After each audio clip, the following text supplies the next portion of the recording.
Hello, everyone, and welcome to Dear Umair. On this series, this is the inaugural video for a series of recordings that we're going to do for Umair and anyone in Umair's audience who would like to participate by watching, by commenting, and everyone is also welcome to join us live for Dear Umair segments, which we will do by default every Friday night. And the premise is quite simple.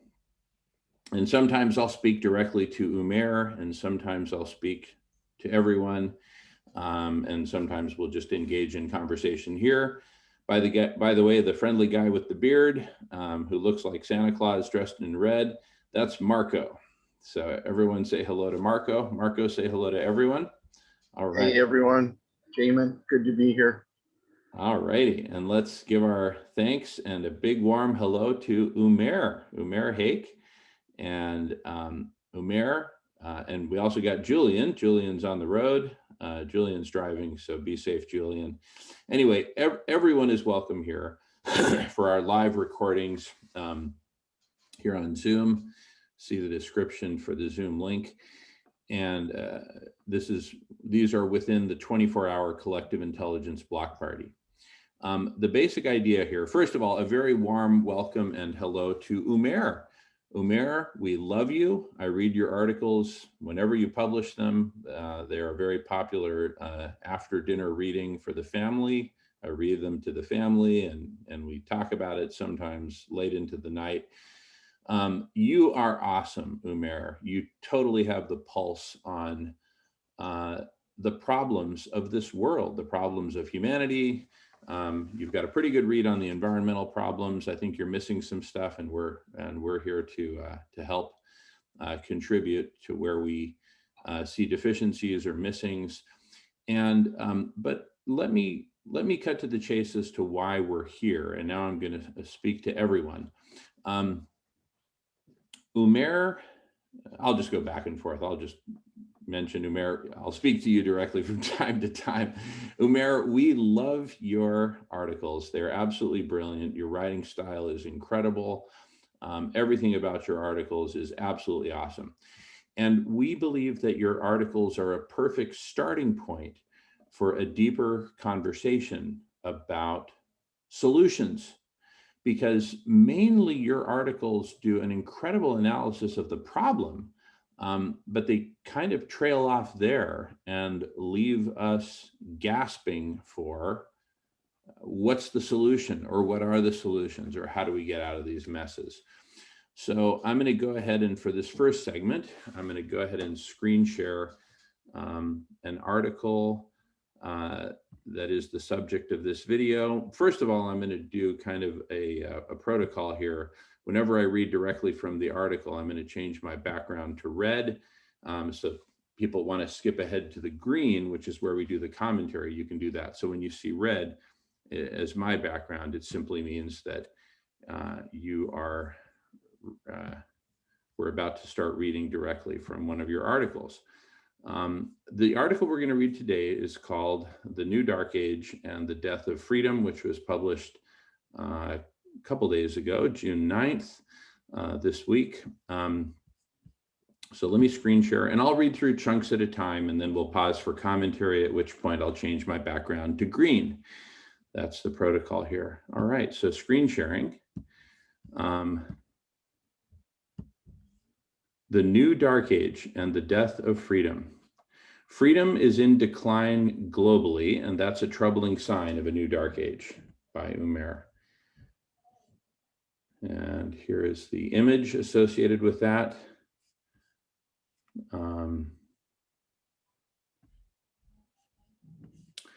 You and I have been taught a certain assumption which we take for granted, but by now, sadly, I think it's proving to be wrong.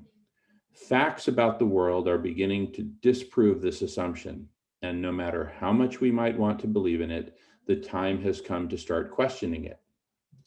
The assumption I'm talking about goes like this: freedom is the telos, the endpoint of human organization and politics.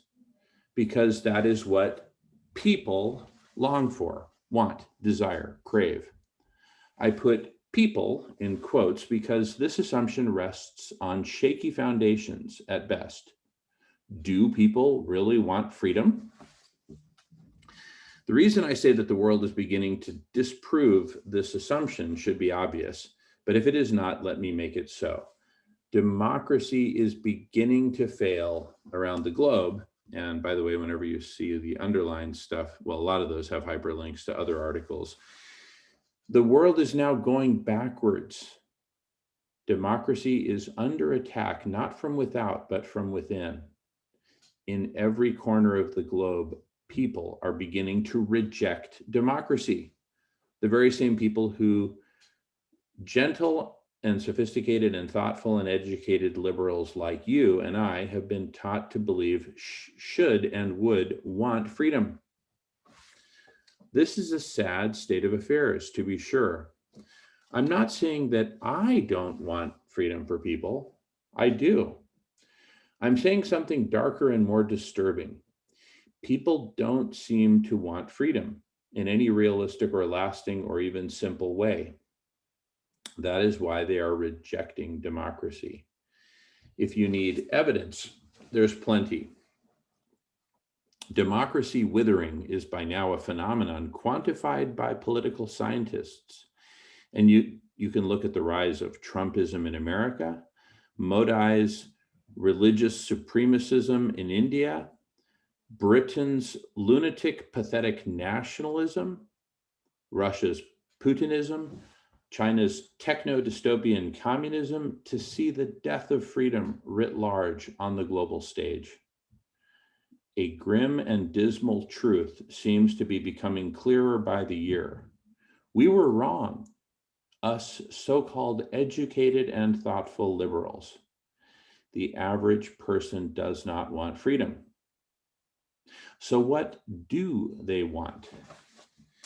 In short, people around the globe want a return to pre-modern forms of social order.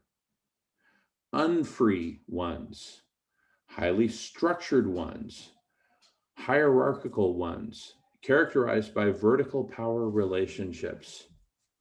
Horizontal relationships are what make up freedom. We are equals.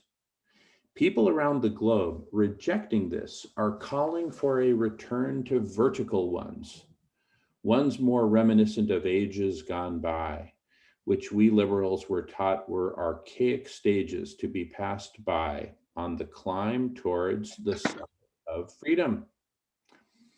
That way of thinking appears to be dead wrong. Freedom isn't a summit we're marching towards. It seems to have been a dead end and blind alley. People around the world seem to want to live in pre-modern societies again. One's characterized by vertical power relationships, which means forms of social order like castes. People seem to want a return to medieval societies. There are kings, in our modern terms, billionaires, then nobles, who in our modern terms are the minions and henchmen of billionaires. You know, they're lawyers and overseers and managers and so on. And then come the peasants and serfs. People seem to be demanding a return right back to serfdom. That strikes liberals as bizarre, but the problem is that it makes eminent sense. Take the example of America. Why does America's working class support the causes of billionaires and demagogues fanatically? Why do they want to be serfs and peasants, which is what we call people who own nothing, save nothing, and are in lifelong perpetual debt to a class far above them in status and power? The answer? Because modernity failed them. Modernity took everything away from people low to middling on the social ladder. Status, worth, self-respect, dignity, community, power. It replaced all those things with atomized, ultra fragmented transactions. The market mediated all. Working class towns and cities were left utterly devastated by all this, as billionaires took all the gains of this socioeconomic model. They weren't just financially ruined, they were, more crucially, socially destroyed, emotionally bereft, and culturally crushed. Modernity seems to have left the average person with nothing.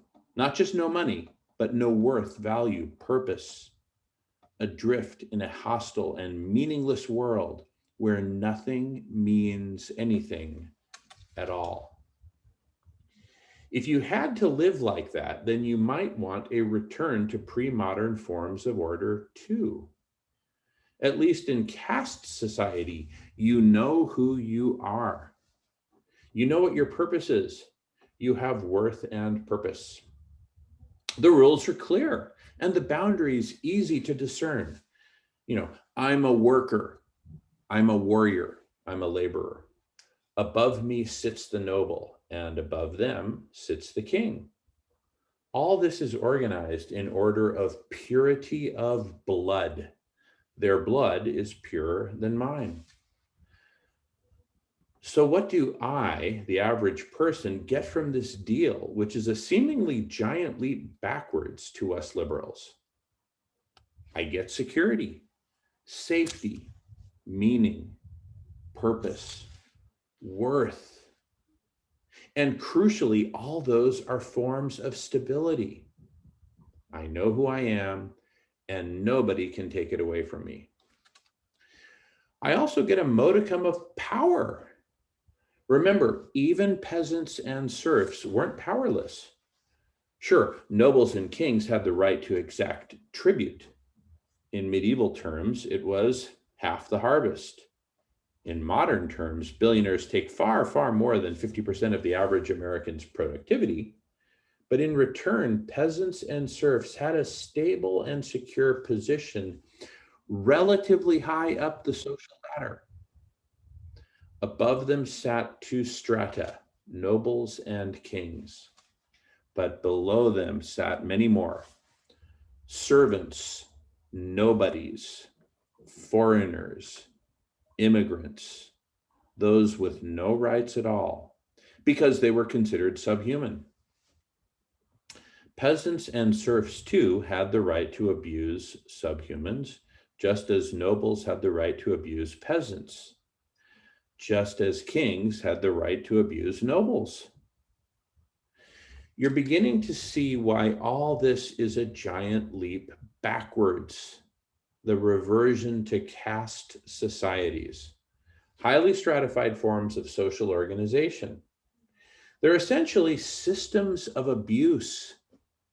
Those higher up the ladder have the power to exploit, dominate, and control those below them.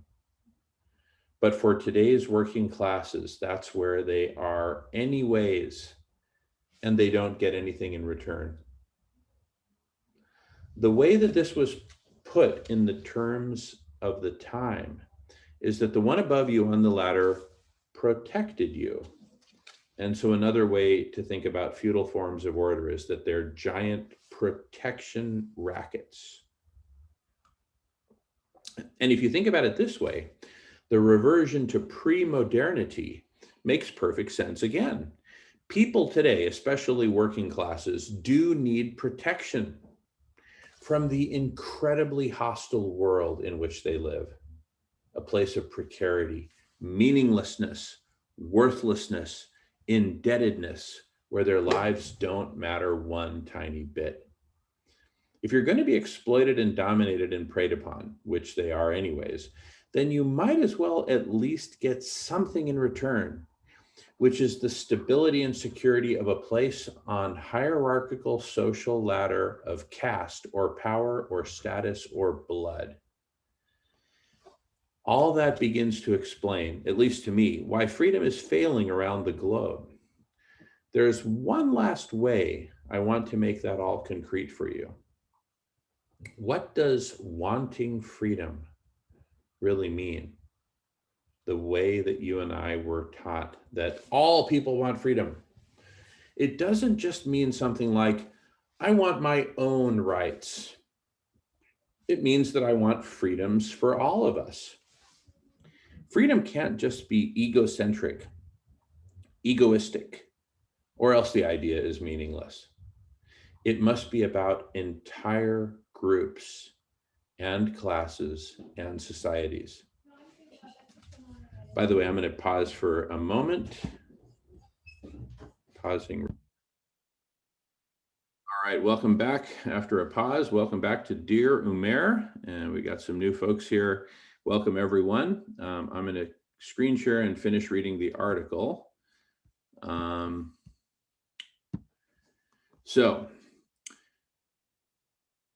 But that is where we have all failed at freedom. Let me give you an example that will make you uncomfortable. What the sophisticated American liberal looks at the Trumpist with contempt. What a fool, thinks the liberal. He votes against his or her own people's freedom. He wants fewer rights for everyone. What an idiot. Yet then, if I ask the very same sophisticated liberal, if every child on planet Earth should have an education, an income, clean water, food, sanitation, a place to live, they'll look at me like I'm crazy. They'll argue with me, we can't afford it, or that's not our job, or people should take care of themselves, right? The sophisticated liberal thinks exactly like a Trumpist does about the world. He or she doesn't really want freedom at all. He or she doesn't really care if every child has an education, which is freedom from ignorance, or clean water and food and sanitation, which is freedom from disease, or a place to live and money, which is freedom from despair and rage, emotional and cultural freedom. So who's the idiot now? That might sound harsh, so I want you to really think about it. I'm not trying to attack you. The average sophisticated liberal believes that the end point of human social political organization is freedom, because what everyone really wants is freedom, but they don't even really want it themselves. They might want it for themselves, but that isn't freedom. Freedom is saying, I am equal to you. We are horizontally related, not vertically related. Your power is the same as mine. And even liberals who think of themselves as sophisticated are precisely the same as Trumpists in this regard.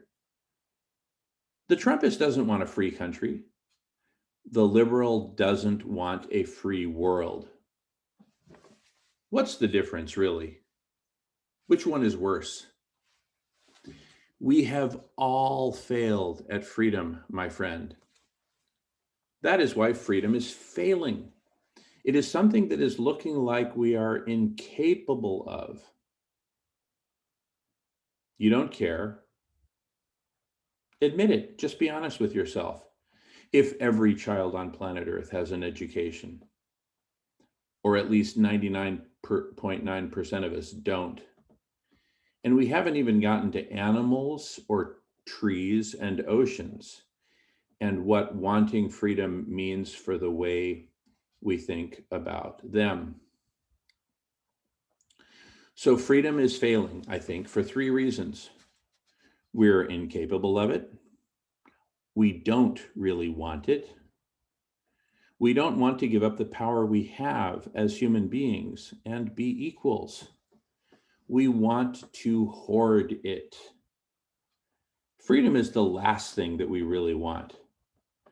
Much easier to bury ourselves in the delusions of hate, supremacy, and violence, which is why they've ruled history for millennia. And this pretense of freedom has barely existed for a few decades, if that. Pretense of freedom. The liberal assumption, I'm coming to believe, is dead wrong. All the thinking premised on it, from Marx to Rousseau to Rawls and onwards, is being proven wrong. Nobody much wants freedom. So freedom is almost certain not to survive. Where does that leave the world? We are beginning to see a return to societies made of kings, aristocrats, peasants, serfs, and subhumans. That is the way societies always were. And maybe that is what is encoded in the folly and limitation of the average person. Maybe that's the only lasting form of political organization there is. Dynasties ruling over masses who are quite happy to be serfs and peasants for the most part, as long as they have someone lower to exploit too. Slaves, untouchables, servants, nobodies. The best we can hope for then, at least those of us who retain some empathy and grace, is for a kind of benevolent aristocracy. That's not a kind thought to have, at least for liberals and leftists, but the world is what it is. And we must learn from the facts it teaches.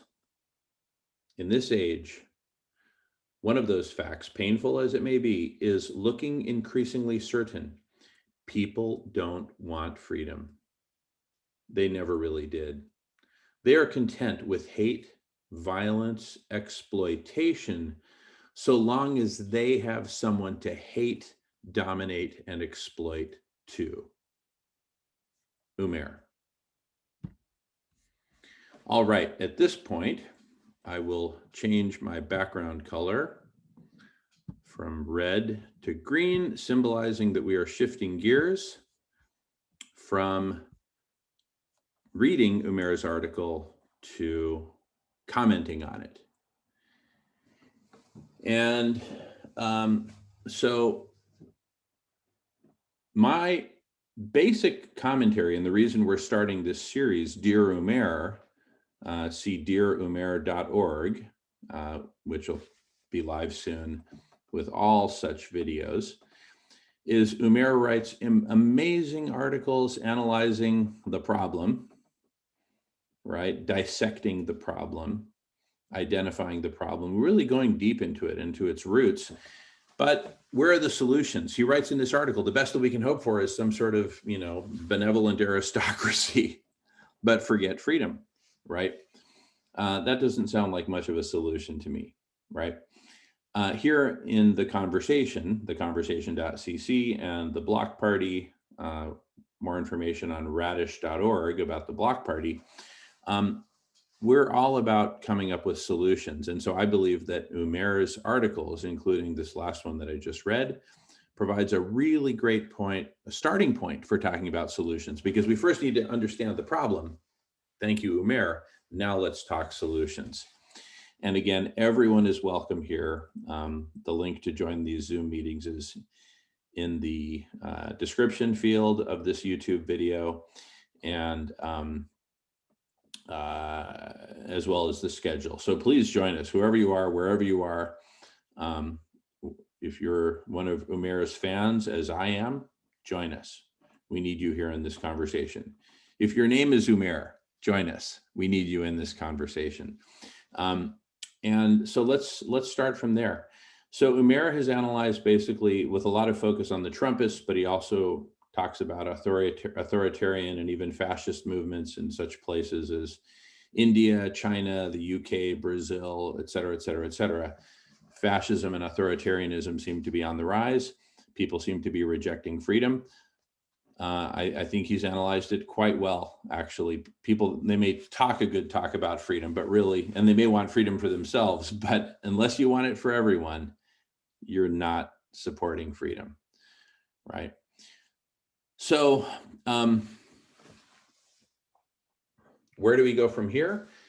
I'd really like to make this a conversation, so feel free to jump in and comment. And maybe just raise your hand and I'll call on you. So yes, Alchemy, go for it. First off, sound check. Left, Sound check. right, Yep. red, blue, Oh, conservative. sorry, I'm going to pause for a second because Shankar is joining. Everyone, sorry for the pause. Welcome back to Dear Umair. Alchemy, I apologize for interrupting you. Please carry on, Alchemy. Thank you. Not at all, Jamie. It seems to me like quite possibly that the reason why people are having, difficulty, choosing freedom, regardless which side of the political spectrum they come down on, is because the choices like given to them are almost a net zero change, or like you're still choosing from like two sides of the same plate. Whereas like freedom, as I understand, at least other people to view it, and again I tend to agree, is to separate themselves from the false choices that are presented to us on a platter. And I'm not really sure there's much other way, because you're always going to be choosing one control or another, if you're voting within the system. And I think that's, in a nutshell, what I was trying to point out. Beautiful, beautiful. Thank you, Alchemy. Very, very good comment. I have to pause again real quick. All right, we're back. And Marco, go for it. Yeah, I think Umair has a pretty good grasp of the fact that we have really just a kind of a pretend freedom,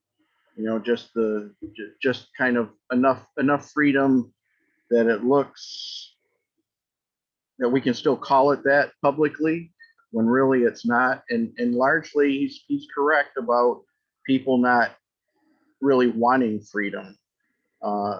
It's like I've touched on before. It's like, if we really wanted to get rid of the millionaires and billionaires saying this is wrong and unfair, it would have been done by now if it weren't for the secret longing of many people that they could be that billionaire or millionaire.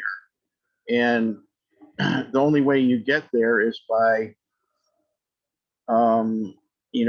having rising up through levels. And levels is that caste system. We can call it anything we want, but we still essentially are living in a caste system right now. So and so many of the majority of the people are poorly educated, or educated really just to be non-thinkers. Follow the rules, follow a leader, follow the person above you. And the scariest thing about, for everybody, whether they'll admit it or not, about freedom is freedom. True freedom comes with responsibility. And I think most people are scared about even being responsible for themselves, much less other people. And I think, yeah, that's pretty much where I think we are right now. I'm not exactly sure how to get to a better place, but right here where we are, meeting like this, discussing these things, is the best start I know of.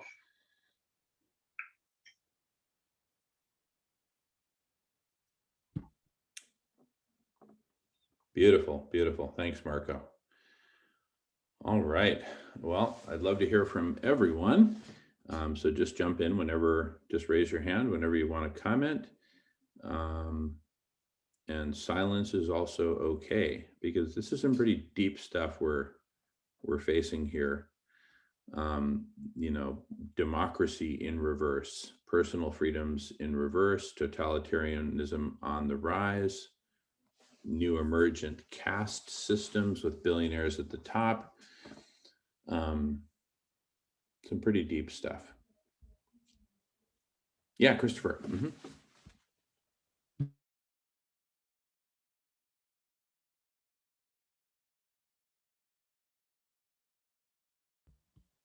We can't hear you, Christopher.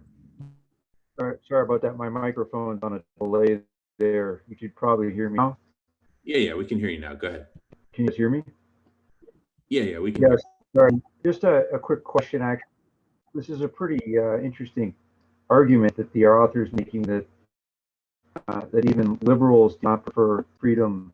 Liberals propose,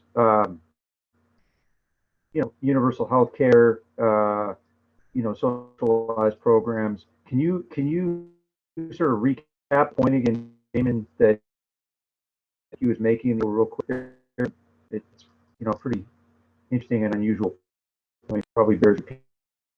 Yeah, happy to. Here, let me screen share and do a little recap on what we were just looking at. So here's the article. I'll just skim through it. The New Dark Age and the Death of Freedom. Freedom's in decline globally. It's a picture of some, I guess, anti-mask Texas thing. I don't know what this is. Oh yeah, no, it's these are a bunch of pro-Trumpists, I guess.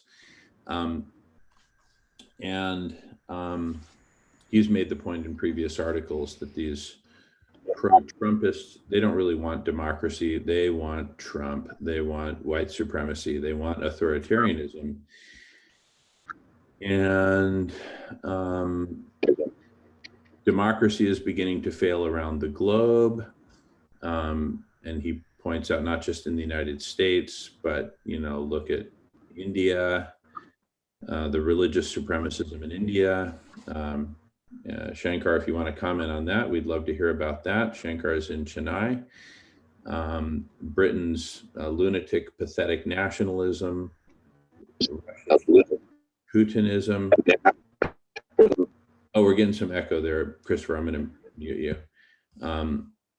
China's techno-dystopian communism, the death of freedom writ large on the global stage.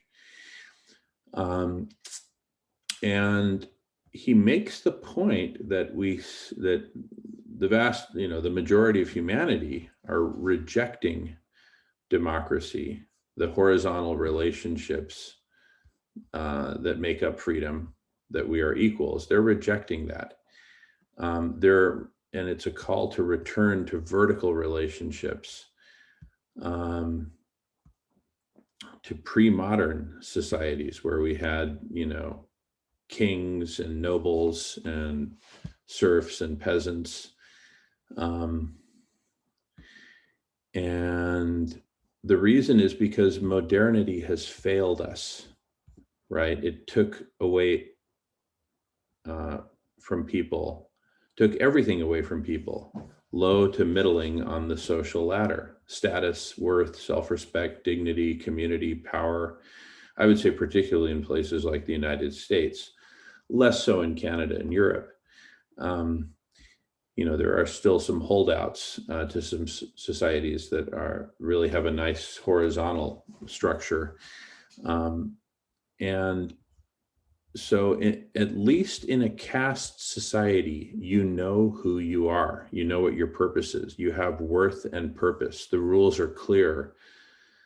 I'm a worker, I'm a warrior, I'm a laborer. Above me sits the noble, and above them sits the king. All this is organized in order of purity of blood.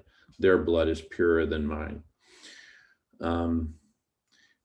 This represents a form of stability. I know who I am, and nobody can take that away from me. And, he's talked about just the collapse of economies and cities and towns and people just getting wiped out economically, but also socially, right? They're losing, who they were. So anyway, this just kind of is a return to a much more rigid and vertical social structure. And he says these are essentially systems of abuse. Those higher up on the ladder have the power to exploit, dominate, and control those below them. But for today's working classes, that's where they are anyway. But they don't get anything in return, right?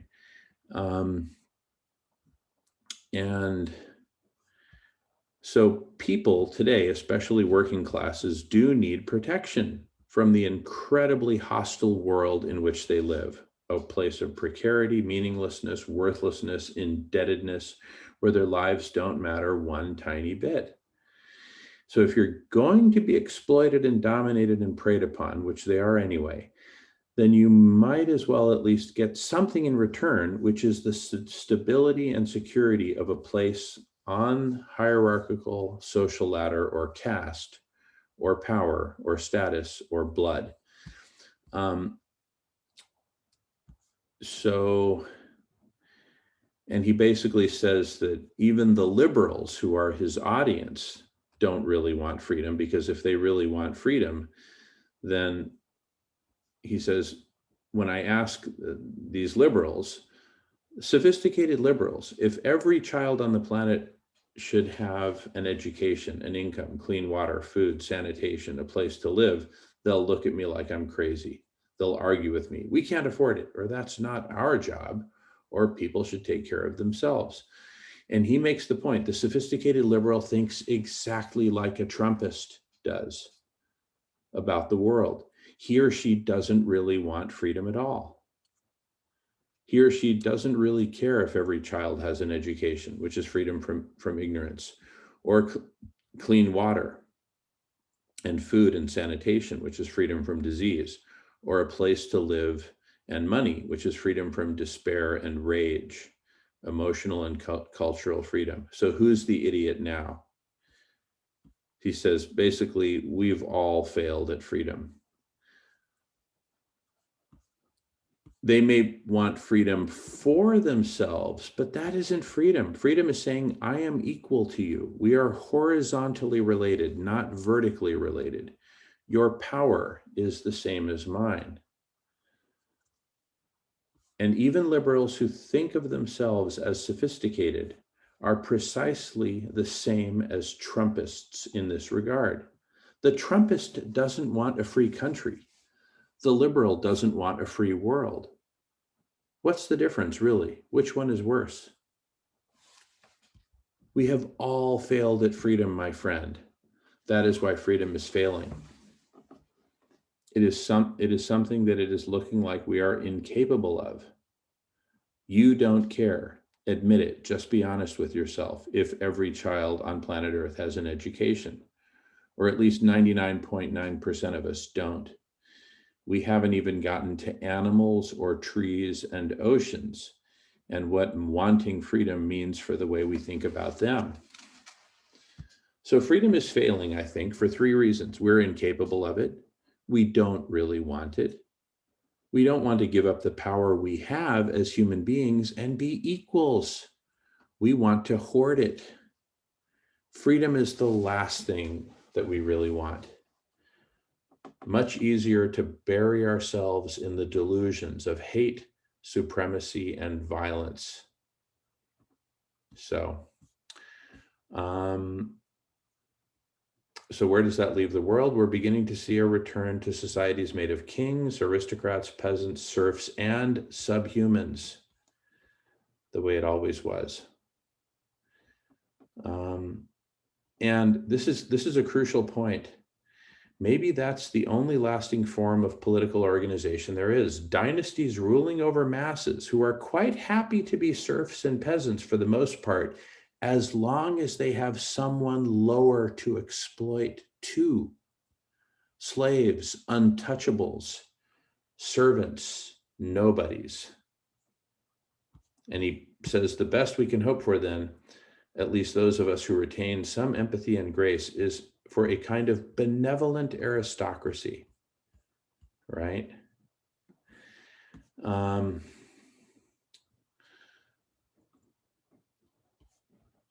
That is not a kind thought to have, at least for liberals and leftists, but the world is what it is, and we must learn from the facts it teaches.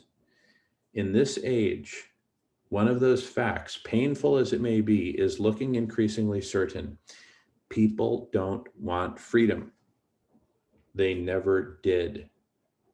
They are content with hate, violence, exploitation, so long as they have someone to hate, dominate, and exploit too.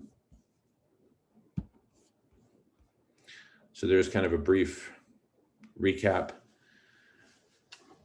Love to hear more thoughts whenever we're ready. Yeah, alchemy. I'd like to interject again on the, horizontal like relationship. And by defining the, term power he uses, it seems to me in the instance he's like, using this, I mean, is it unanimous that we could substitute the word power for the term net wealth and political influence? Would that still retain the same meaning? Thoughts to the room.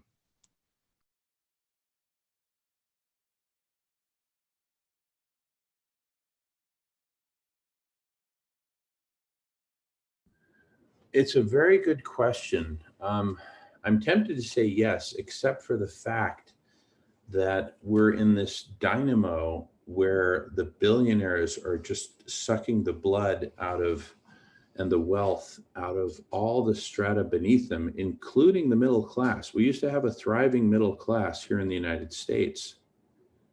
That middle class is just dwindling and dwindling and dwindling. So any power that anyone has who's not solidly in the upper class is ephemeral, I would say, and very precarious. And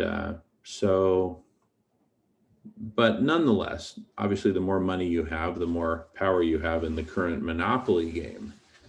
But the game is shifting so fast. And that's why I think, especially for the people who are now in the lower class, the majority of Americans, this return to a vertical, rigid hierarchy where they're relatively high up on the totem pole, as Umair points out, is so appealing. Anyway, that's my thought, but let's love to hear from everyone on alchemy's question.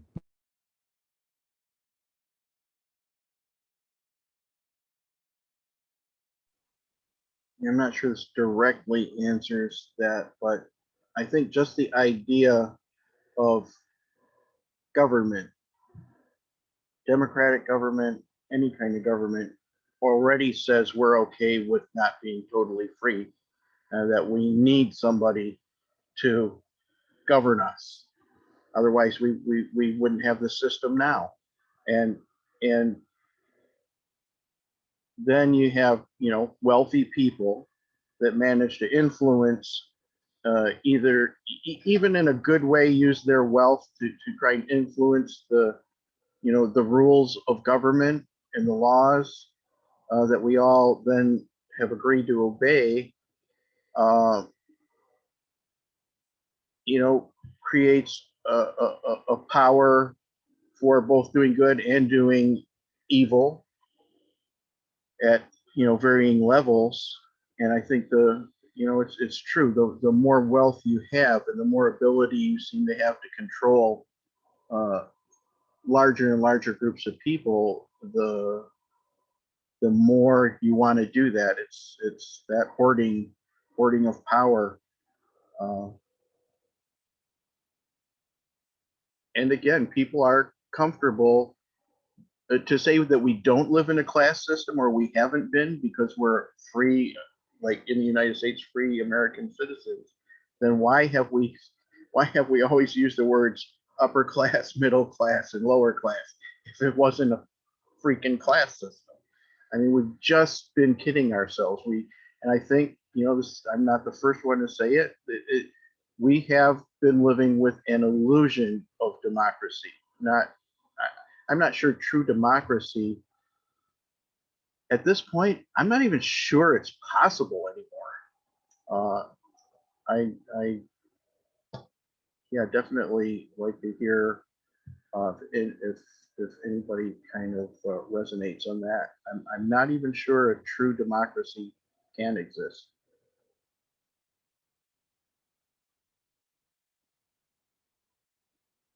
I'm complete for now.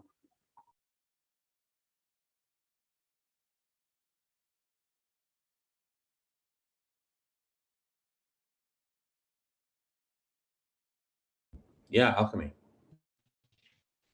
One thing that just struck me as I was listening is the similarity between the terms, um, class and caste, and really almost the interchangeability of the two. Because we don't have castes here in the U.S. of A., for example, but we do have the upper, you know, caste, middle caste, and lower caste. Um, and again, I'm going to reiterate what I said in the first session. I'm, choosing, this, this tally or that tally in itself, like kind of as Marco was touching upon, doesn't really like constitute freedom. To me, it seems like the only way to really be free, democratically or not, would be a person who, doesn't pay their taxes, like doesn't vote, perhaps uses the barter system, like whenever possible. I mean, that to me espouses freedom more than the political ideology. Check.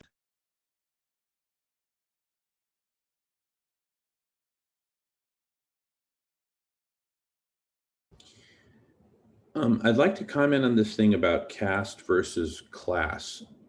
I think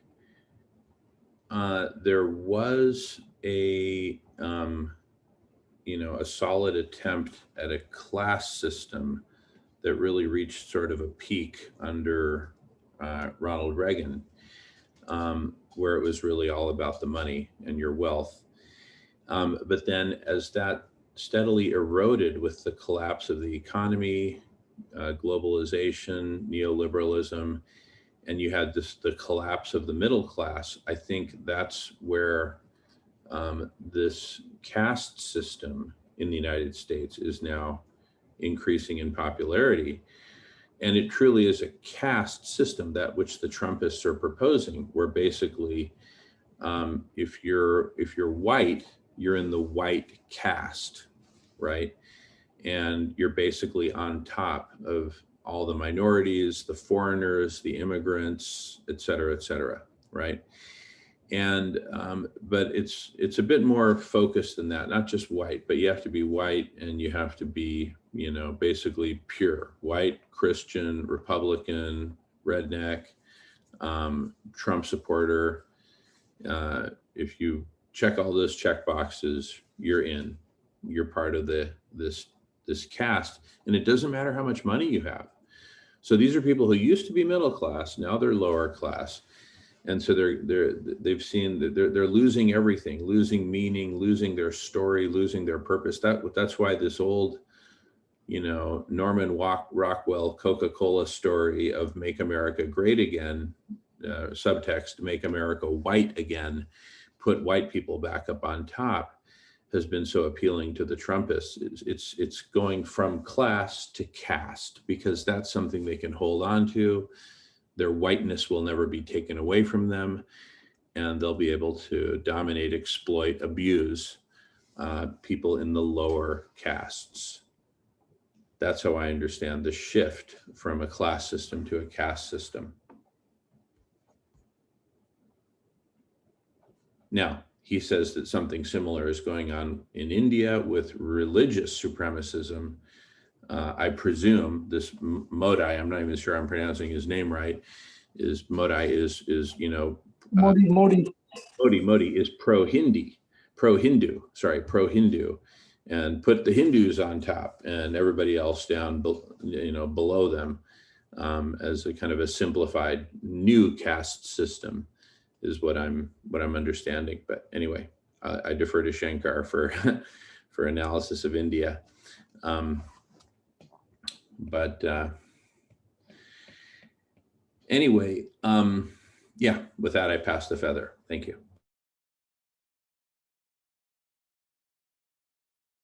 Yeah, can I add some points? Yeah.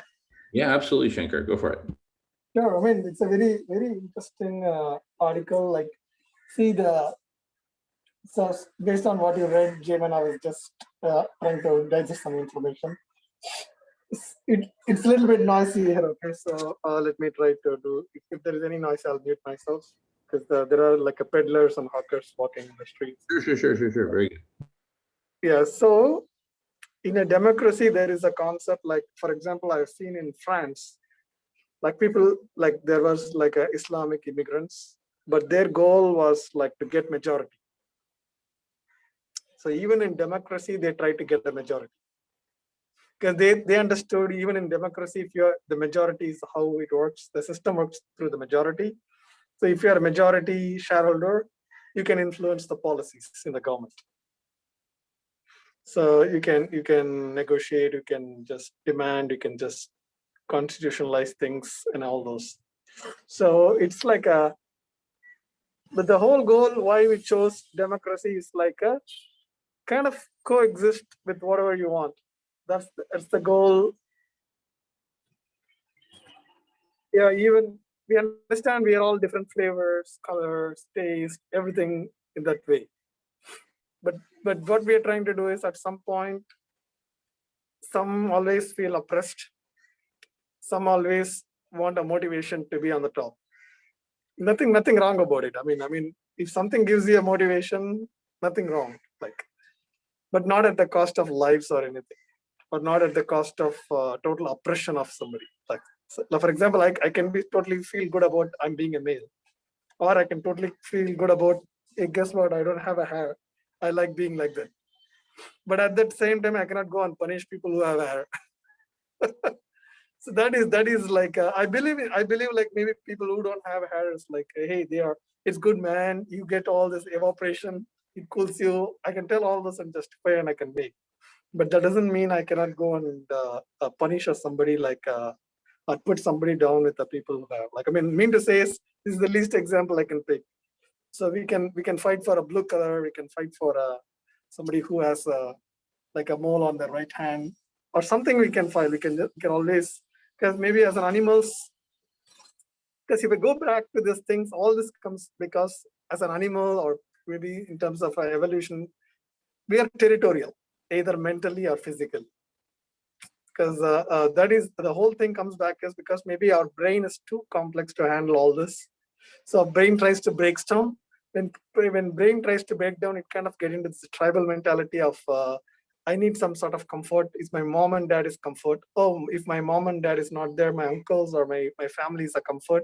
Or if my family is not there, my clan is my comfort. So it's more of like this. It's kind of the insecurity is deeply rooted. Yeah, thanks. Thanks, Ali. The insecurity is very deeply rooted. So which gives us some sort of a group identification.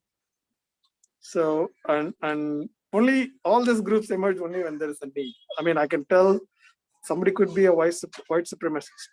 If there are everybody is white, the guy who is trying to be seeking as a white supremacist won't be that motivated. He's still going to be fighting for a blonde hair or something. So this is I'm going to the root of this thing. We are territorial either mentally or physically. And why we are territorial?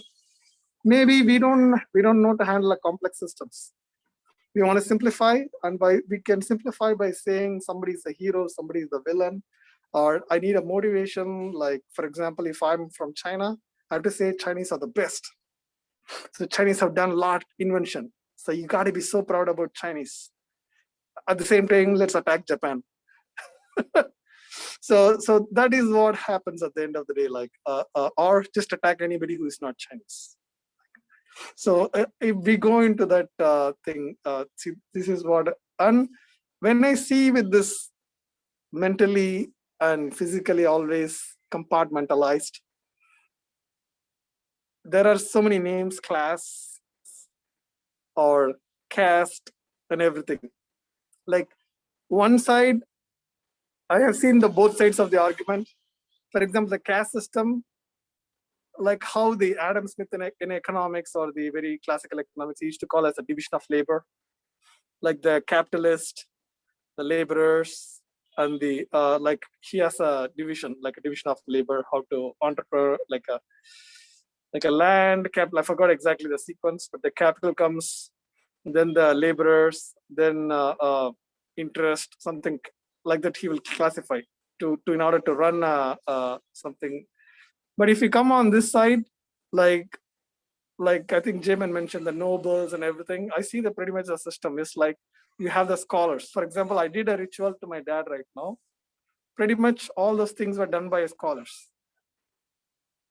And then those scholars in those days, they used to guide the kings. They give you the direction, formulas, policies, and guidance. Because king is like, I want to act, tell me what to do. I want to act, tell me what to do. Like then, so this is where I'm just splitting the caste system. So you have these nobles or the scholars, or equivalent of today's world is the professors on the research department, R&D department. So, and the untouchability also I can tell, yes. But do you think I can go into a Pentium processor lab? No, I'm not allowed. Because they have the laboratory conditions, so they do. And people misuse too, I'm just telling like in that way. Then on the other side, if you come to the kings, they were basically administrators. I'm just putting the administrators and kings as a whole in the caste system. Then you come, in order for a king, you got the formula, how to do it. You got a policy now. And the king is capable of launching, or administration is capable of launching. But what do they need? They need resources. And who can mobilize the resources? Only the entrepreneurs. So that's why the government always relies on the business for all the resources and everything. The mobilization of resources, mobilization, everything. Then when you have all this, you need a people who are basically, how may I help you? The help desk people. They are the working class. So this is basically the class. But what happened is, in India system, if I have to reflect, in those days, pretty much a kid starts they call it as a training, or the guild, or they call it as tutoring, everything with the dad or the family. Because the family system is so intact. So they teach the kid is assisting the uncle, dad, or everybody, grandfather. So pretty much they pick up the skill, so it stayed with them. But whereas nowadays, when the school system came and everything, people all started moving by passion instead of family. Like I'm not going to a doctor just because his dad is a doctor. I'm going to that person only because he's a doctor or she's a doctor. So I know that there is because the passion always distinguishes people. And even in the religious scripts, if I have to see from the Hindu system, it tells you only it doesn't tell from family. It tells only what you are suited. You have to pick the caste. Like if I'm capable of just customer service, I don't want to be a professor. I don't want to be a king. I don't want to be a merchant. I want to be just a worker, employee in a company. That's all. To helping these three people. Yeah. The next part is even in this caste system also, people have shuffled. I've seen the way, because one thing is everybody is power centered. I've seen even in the caste system, the scholarly people have ruled the countries. The merchants have ruled the countries. The kings who are supposed to, or the administrators supposed to, yes, they have ruled the countries. And there are people who are in help desk, or these people, they have also ruled the countries. So it's all the lead. So there is a lot of shuffle happen, and it's so complex. But once they established, I'm sorry to interrupt, but you said each of these groups rule the country. I didn't hear what you. Exactly. See that when the source comes from a religion, but even in the religion, it tells you have to pick one that is suited for you. If you are a king person, go be a ruler. If you are a scholar person, go become a professor or become an R&D person. If you are a merchant, go and be a merchant. Or if you're just a help desk person, be an employee. But what happened is, this is the same problem we face in politics also here. When somebody comes and becomes as a politician, coming? Yeah, I'm in a call. Okay. When somebody becomes a politician here, they want to accumulate the wealth for the entire family. Kind of equivalent of Bush senior, junior, like that. And they don't want to give up the power. And first they don't want to give up a power, and they don't want all the influence systems to leak out. They don't want to leak out. They try to keep it within their family. That's the same thing with the Gandhi family. It's like the Nehru, Indira Gandhi, Rajiv Gandhi. Now they're trying to pass it to the kid just because all the last guy is all he knows is the name Gandhi. That's it. And by the way, they're nowhere related to the Mahatma Gandhi. Just to tell you. So this is like a family-based system, and everybody wants to do. Yeah, I'm going to take a little break. Okay, these are my thoughts. I don't know about the class system, but I heard about in England why people came to US is they don't want the rigid system, so all the people escaped, and they were risking crossing the seas and came here. Okay, yeah. So I'm here. Okay, I'm just doing my COVID test for 5 minutes or something. I'll resume then. Very good, Shankar. Thank you. Thanks, Shankar. Why don't we take a break for 5 minutes then? It's only 5 minutes, Shankar? All right. Okay. Yeah. Let's just take a break from recording for 5 minutes. All right. After a brief pause, Alchemy, go for it. It wasn't in direct response to anything that was just said. It was more something that crossed my mind as I was listening to some of the other speeches. And I'm not entirely sure how relevant it is, so feel free to bypass it if it's not on topic. But the United States, I mean, is it a republic or a democracy? Well, according to the Pledge of Allegiance that we did all throughout grade school, the pledge was to the flag and the republic for which it stands. Yeah. With the republic, having the supreme ruler elected by the people, or democracy is the people just vote. Okay, yeah, bypass this bit, probably. Doesn't seem on topic at all.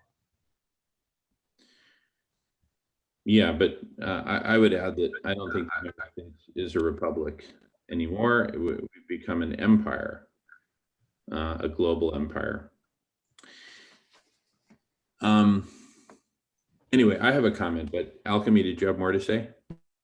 Nope, just putting it on the table.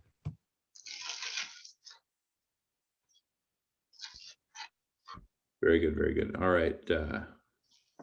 Passing the talking feather. Who else would like to comment?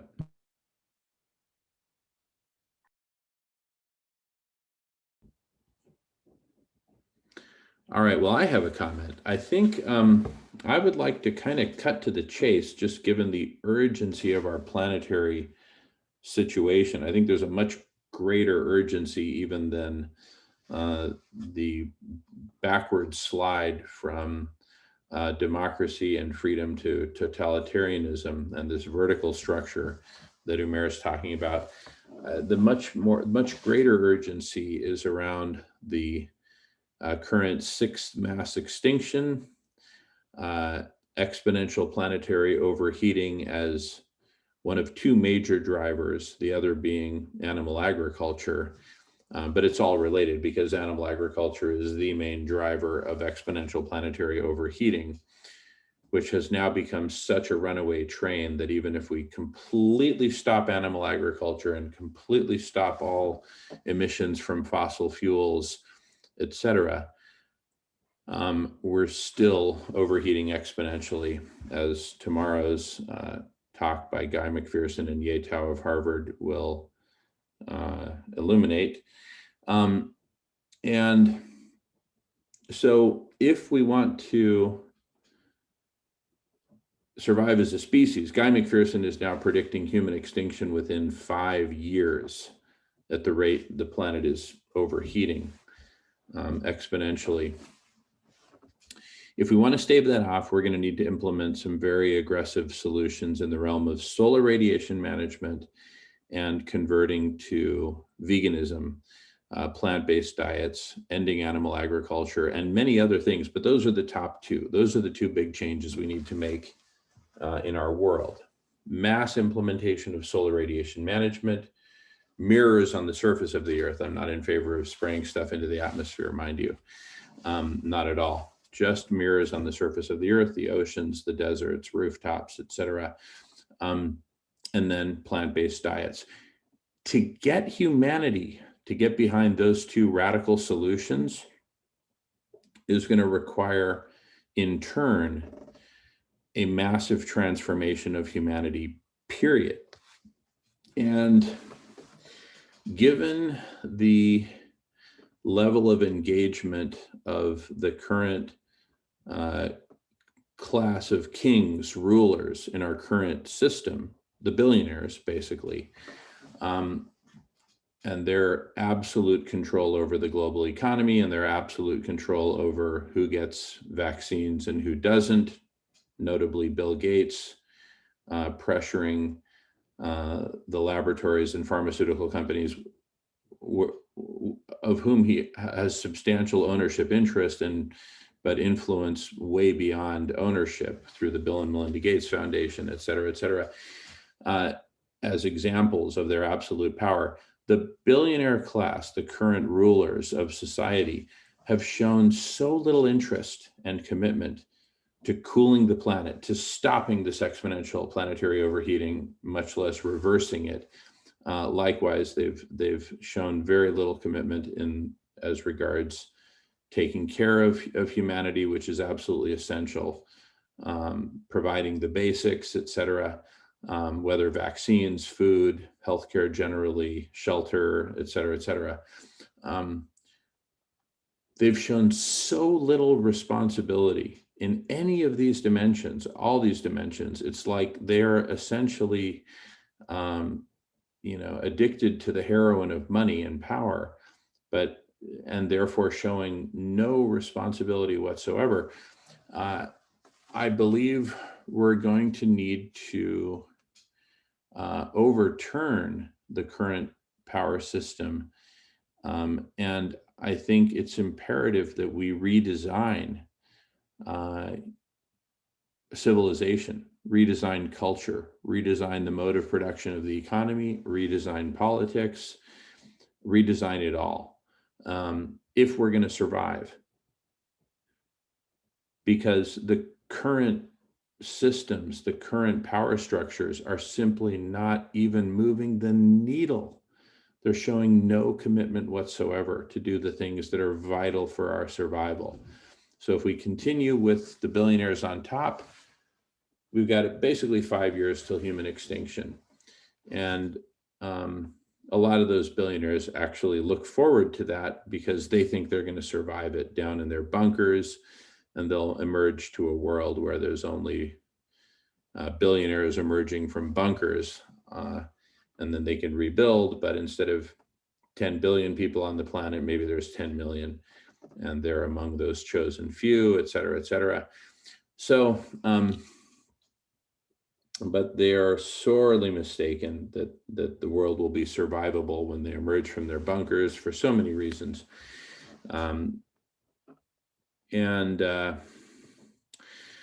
So I really believe that what is left for us to do is to redesign society, redesign civilization, redesign culture, redesign a new story for humanity, and that the path to this grand redesign is through collective superintelligence, which we're pioneering right here through a network of conversations on Zoom, in Clubhouse, across a myriad different media. But I believe the chrysalis is the best metaphor for it. Humanity as a whole, regardless of who is on top and who is on the bottom, humanity as a whole became this massive caterpillar, just consuming everything, growing our population exponentially, destroying the biosphere, overheating the planet in the process, And now everything is breaking down, collapsing, and especially as things overheat.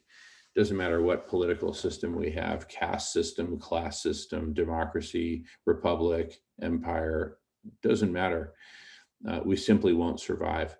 So unless we make these radical changes, like I said, again, SRM and going to a plant-based diet, eliminating animal agriculture. So to get there from here, the only way I can see to get there from here is to completely redesign civilization. That sounds like revolution to me, though I don't believe that we can afford a violent revolution. I don't think anyone wants a violent revolution, and I don't think it's necessary. I think we can have a completely peaceful revolution, leveraging what remains of the Republic of the United States, what remains of the Constitution and basic freedoms. Because the thing is, even the Trumpists and all these folks who are taking us in reverse towards authoritarianism, fascism, etc., they still wrap themselves in the American flag, right? When I went to the Beverly Hills Police Department and spoke with the sergeant on duty to say, hey, I'd like to, take my Darth Vader costume and do my performance on Rodeo Drive, they were supportive. And so I did it. And the merchants of Beverly Hills, Rodeo Drive, some of the most expensive commercial real estate in the world, they all tried to get me to back down and everything. I said, no, the police have given me the green light. You got a problem? Call the police. And that was it. They left me alone. And I sang and I danced and I played music right there on Rodeo Drive. It was awesome. Because they're sworn to uphold the Constitution. So as long as we have a Constitution, Trump could be president. I protested on the streets with my Darth Vader costume and my Trump Grosso Huevos sign during the Trump years. And so I think the path forward is precisely to leverage the freedoms we have while we still have them, build the collective superintelligence, which is all based on freedom of speech, freedom of assembly, freedom of information, leverage these freedoms while they still exist. We have a window that's closing, right? Let's leverage these freedoms, manifest and co-create and evolve a collective superintelligence based on a network of conversations through which we can redesign, first of all, redesign society, redesign civilization. That doesn't mean make the immediate shift. That comes later. We first have to redesign where we want to get to. Then wherever we are on our downward slide is where we are at that moment when we've crystallized on where we want to get to. And then at that point, there's one more thing to design, which is the pathway from wherever we happen to be at that moment that we have it redesigned, the pathway from where we are at that moment to where we want to get to. So we redesign the end state for civilization. And then wherever we are at that moment that we have the end state redesigned, we take a snapshot, where are we? And then at that point, we design the pathway to get there. And that pathway will include elements of politics, economics, media, story, lobbying, protesting, myriad different parts of society will have myriad different roles to play. And part of the pathway is involving all of the folks, all people from all classes and castes into this new story, right? And you might think, well, what do you mean? The people on the billionaire class will never want to participate. Well, that's why we came up with the concept of billionaire rebellion. There are billionaires who are wanting to rebel against the current system, right? There are a few enlightened billionaires. They're very, very few, but there are some. I think, for example, Jeff Bezos's ex-wife is a good example. Not a perfect example, but a good example. She's into making massive donations as opposed to just expanding her own wealth. Anyway, but that's a tangent. The bottom line is we will get critical masses of all parts of society all around the world involved. And I think the pathway from wherever we are at that moment to where we want to get to will be exponential. And with collective superintelligence, we can design that pathway. Look, if the collective intelligence of NASA in 1970 was able to design a pathway home for the failing Apollo 13 mission way out in space, right? We can use our collective intelligence, vastly more powerful than the NASA of 1970, because we'll draw upon, tens of millions of people, right? In order to form a collective intelligence orders of magnitude smarter than NASA or any other collective intelligence ever assembled on the planet, partly because we're leveraging such powerful information and communication technologies, and partly because of the increasing desperation of this moment in history, in planetary history, where we're overheating exponentially, and there will simply be nothing left if we do not make absolutely radical transformational change happen in very short periods of time. That's revolution. Again, doesn't have to be violent, right? We can leverage the freedoms that we still have. And as long as we get popular support and create a new story for humanity that's inclusive of everyone, then I think it will be, it won't be irresistible right out of the box, but we can make it irresistible through telling appropriate stories. Umair, we hope you will join us because you're an expert storyteller. You have tremendous command of the pen, and the pen is mightier than the sword. We also have folks who are really good at speaking, right? Orators, people who can give speeches, people who can organize meetings. And as the collective intelligence really comes into its own, it will become irresistible to people who like to think, right?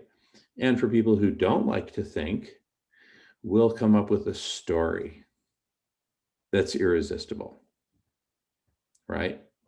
Because we have to, right? The words that are famously associated with the Apollo 13 mission on bringing those astronauts safely home: failure is not an option. We have to, or we will die. Not just die, we'll go extinct. And not just humanity, but most of complex life, if not all of complex life.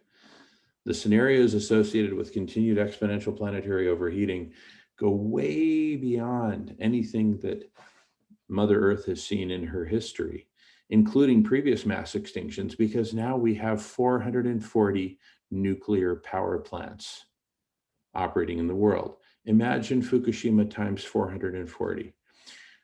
We're looking potentially, if the world just totally melts down and we just go completely scorched earth, wars, nuclear war, et cetera, and sea level rise, et cetera, and the majority of these nuclear power plants melt down, we could release enough ionizing radiation to fry the atmosphere and turn the planet into a dead, hot rock like Mars or Venus. Right? So something way worse than a mass extinction is on the table if we don't get this right. So failure is simply not an option. It's go radical, go deep, or go extinct and potentially extinguish life on the entire planet. Not a very happy prospect. So that's what's on the table, I believe.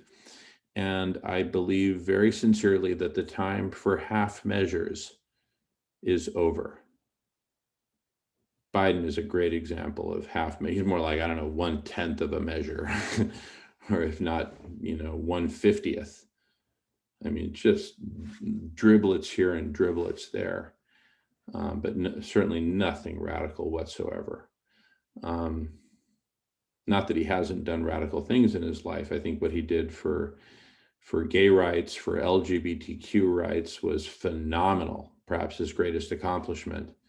I still remember his words: people should have the right to marry the people they love, period. That was a great accomplishment. He got radical then. He ain't radical now. Anyway, that's a tangent. We need to go radical or go extinct, is I think what's on the table. Anyway, I'm going to pass the talking feather. Thanks everyone for listening. Yes, Alchemy. I agree with everything Jamin just said, especially about the peaceful revolution. And let me just throw a spotlight on a few points of it. It's very true that TP, the powers that be, don't have any vested interest in changing the status quo. I mean, they're more interested in peddling their meat products, But although they are the shareholders, the stakeholders, the one other thing I would say is that they're not the ones though who control the economy. The economy has always been controlled directly by the consumers, and across all, government or everything else. I mean, if people stopped buying meat products, eventually those dinosaurs would die out. But we're supporting them. We're peddling. We're giving them our support. It's just they're peddling their products back at us. So yes, the change has to be grassroots with the people and day-to-day decisions. So I wanted to emphasize that aspect. Thank you. Yeah, beautiful. That's a whole that's a massive chunk of the revolution right there, is in consumer choice. There's nothing violent about consumer choice, unless you're buying meat, that's violent. But to shift from meat and dairy to plant-based, that's non-violent, right? Who the heck is going to get in your way, right? So that's a perfect example of the non-violence of the revolution that's at hand. That's in the realm of the economy, consumer choice. Other aspects are going to be in the political, the other facets of the economic, like taxation. I think we need massively progressive taxes that basically take the wealth away from the billionaires. It's not doing them any good. They're just becoming more and more intoxicated in toxic money that's blinding them from what their real responsibilities are. In my life, the more privileged I've been, the least responsible I've been, and the more deluded I become. It's money is absolutely a drug. I'm convinced of that. So we're certainly not doing the billionaires any favor by letting them keep hundreds of billions of dollars a piece or tens of billions of dollars a piece. Anyway, so there are other changes that are going to for which there's going to be significant resistance, right? Not that there isn't resistance in going to a plant-based diet, certainly by the TPTB, the powers that be in the animal agriculture sectors.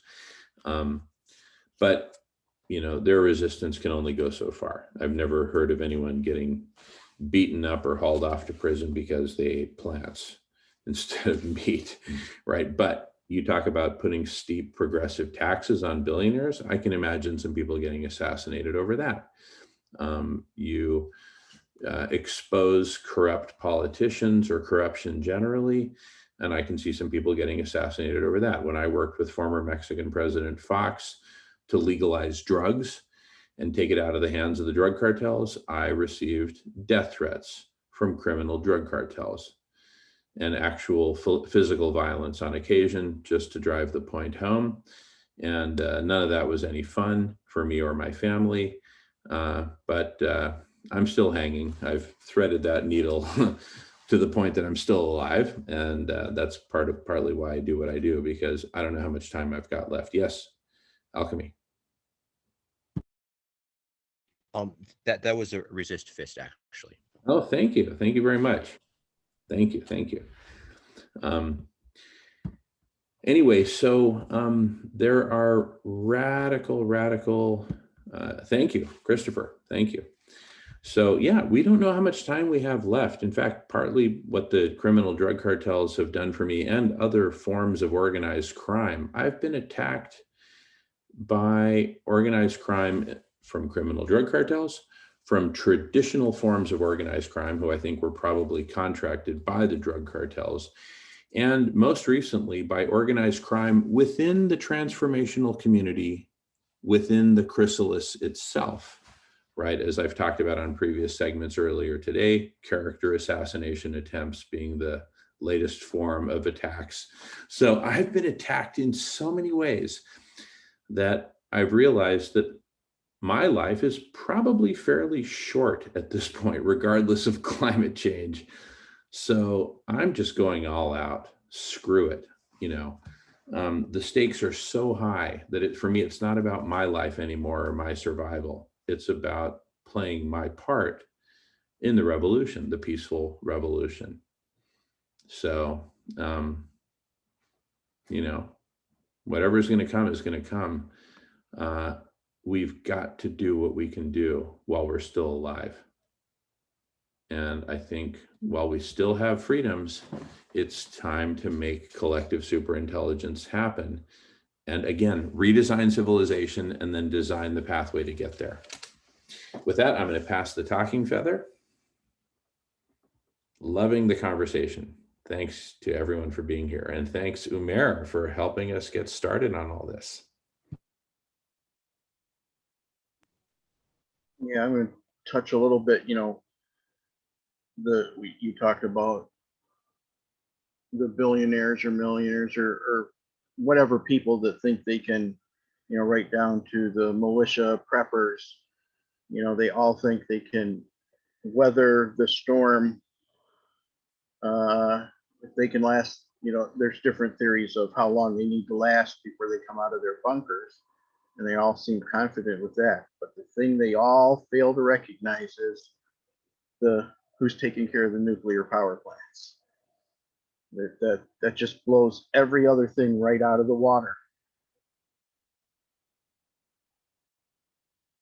And when you try and I literally, I'll often comment on a lack of education being a problem of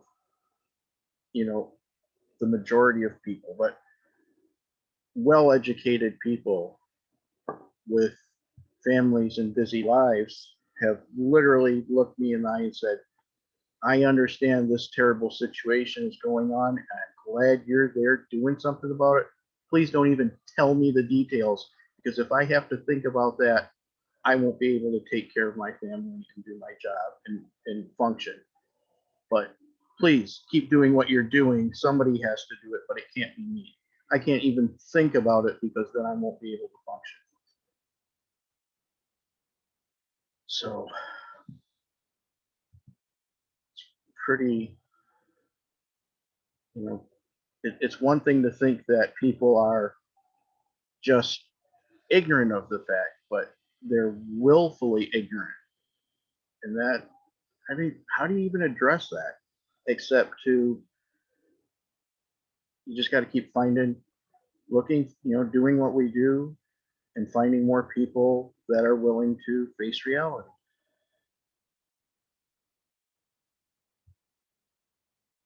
And hopefully this video will reach enough people and spark some responsibility with other people. And with that, I pass the feather.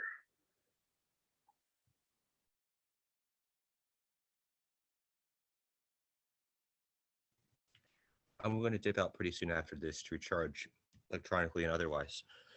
But Marco, I mean, finding the demographic that you can spark is, definitely what we've been doing, what we're doing here now.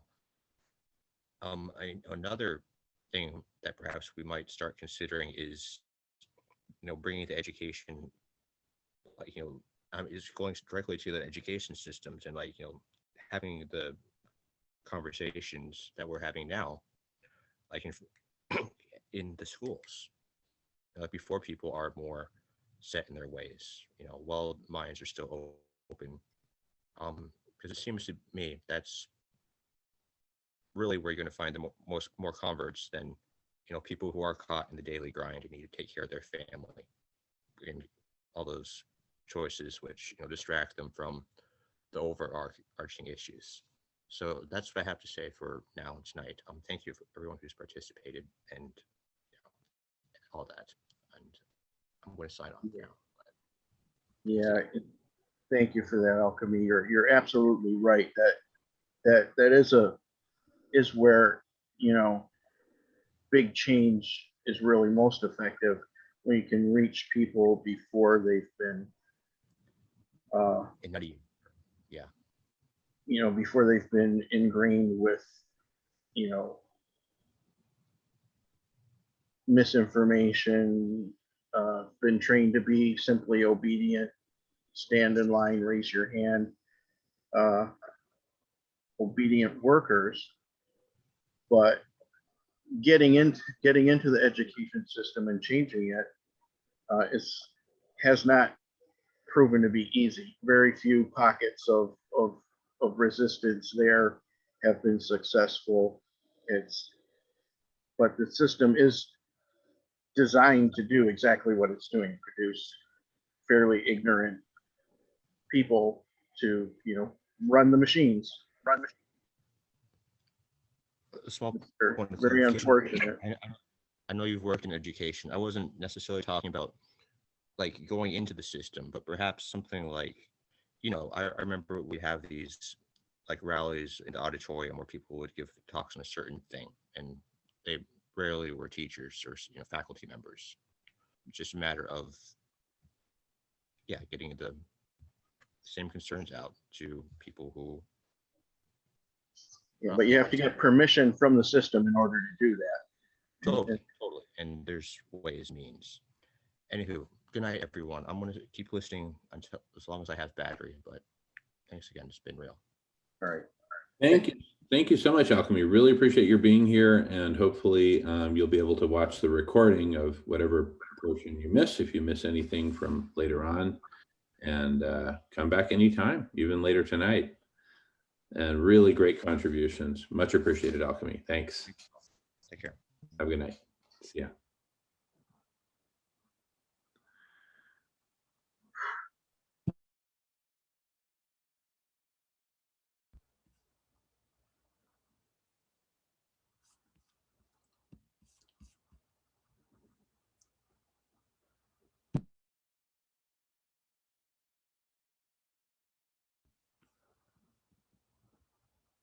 All right, we've got another Christopher here joining. Let me mute for pause for a second. Okay, yeah, carry on, Christopher. Go for it. Yeah, so I was thinking to myself that we have these solutions, the potential solutions here that we're stressing need to happen. However, what's the fastest way of implementing them? Standard approach to making everybody get on board with something is to get a government, some form of penalty as the way of enforcing that. But are there new systems that we can look at? I mean, nobody said, hey, you need to use Bitcoin, and look at how widely successful Bitcoin is.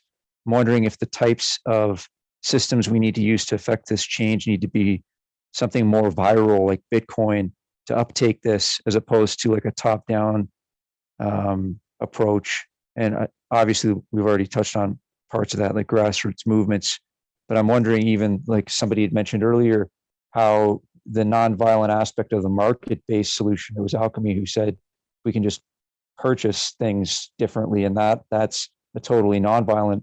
I mean, that is one Republican solution to the problem, a market-based peaceful solution where we can actually take advantage of the fact that, yes, in a market-based economy, despite all the problems with money, despite all the problems with the system that we have right now, the consumer really is de facto king.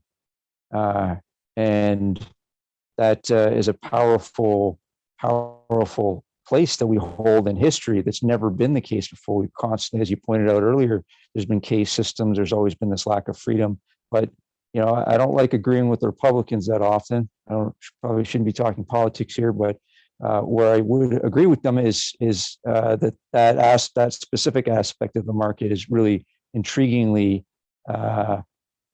helpful and unique in human history, it seems right now, but we're not using it. So I'm wondering if maybe that's a version of that could be tapped. Since money is so prevalent, maybe we've done a lot of talking about how the money system is corrupted and how that's the problem. If we could use the problem against itself, if we could use this drug that is money, and I think Bitcoin and crypto is kind of doing that in some sense. Maybe there's a more advanced way, but that's something I'm wondering about. I'm not sure. Anyway, I'll yield the mic there.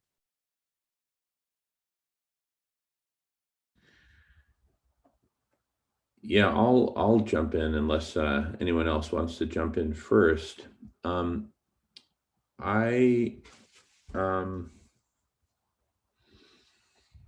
view on this is that crypto, the blockchain, NFTs, all this cool stuff that's happening, it's definitely a force, and it's definitely a force for change, and it is changing things, but just not fast enough.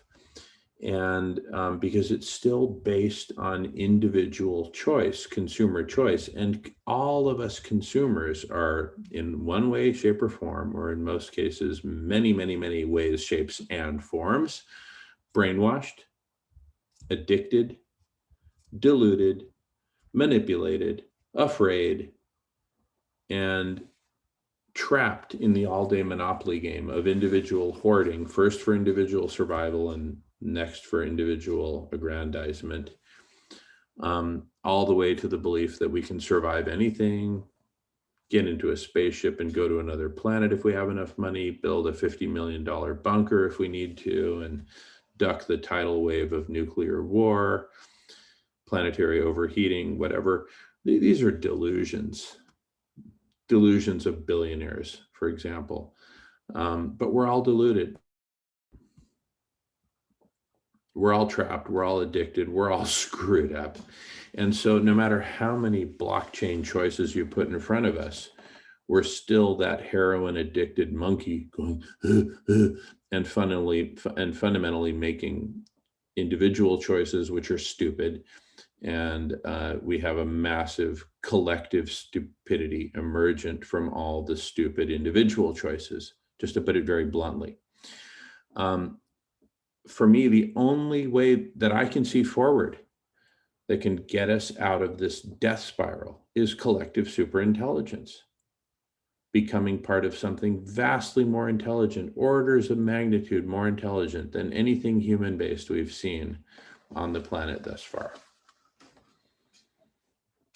Period. I don't see any other way. Give us 10 million more blockchain options, crypto options, video platforms, social media that aren't influenced by whatever, right? We're still trapped, and we're still in the death spiral. Yeah, these things are, it's kind of like we're going along at 120 miles an hour, coming close to the edge of the cliff. Is sticking my arm out the window going to slow the car? Of course it is. It's more air friction, right? But is it enough? No way. We need to get really radical if we're going to save life on Earth, including our own species. Yeah, I think again, the main thing to do is everything we can do. I mean, I just saw another documentary, and it still points towards the fact that even though that's not what the documentary said, reading between the lines and what we already know, it's still, any kind of drawdown, I just don't think is enough. That we're going to need some solar radiation management, but that will be that much more effective if everybody that believes in some drawdown option, let them go out and do that drawdown option too. You know, it's everything, all hands on deck, everything. And there's just a few of those things. Problems are, you know, the misinformation again with the can't think of the name of it right now, but silvopasture, you know, examples for drawdown. It's they're dealing with the wrong numbers. You know, not enough people are looking at the true effect of animal agriculture when this Project Drawdown 101, I believe, you know, they're allotting 16% of this of CO2 in the atmosphere to animal agriculture. Only 16%. I mean, it's ridiculous. Between the people that are uneducated and then the people who are filled with misinformation on a grand scale, the difference between 16% and 86% is, you know, that's not an error, a margin of error. That's just somebody with bad or deliberately false information. And the people that are, you know, just believe in the wrong information. I think we're gonna, you know, it's gonna be a photo finish as to whether humanity survives or not at this point. I wish it looked more promising than that, but that's where we're at right now.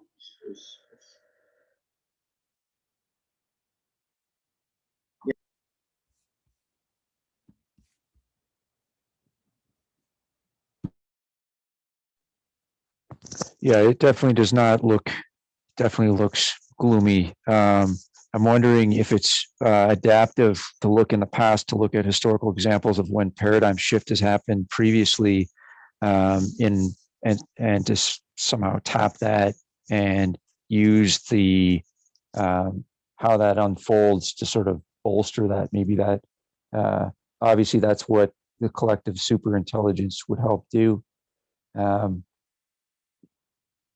you know, we thought that we were going to drown in horse manure at the turn of the previous century, and then the automobile was invented before carbon emissions were a big problem, and it was a godsend. And you know, everybody was freaking out policy-wise. How are we going to clean up this mess? And it just all the mess became irrelevant because not because of somebody became virtuous, a bunch of people got smart, you know, a bunch of people got less stupid. No, it was a technological solution and a complete paradigm shift. Can we look to that happening again, or to look to the likely solutions related to that happening again? And I think it's correct that the super intelligence, the collective super intelligence factor, is the mark. How do we bring that about? How do we turbocharge super intelligence if we're so low on time? Are we waiting for AI? How is this going to work?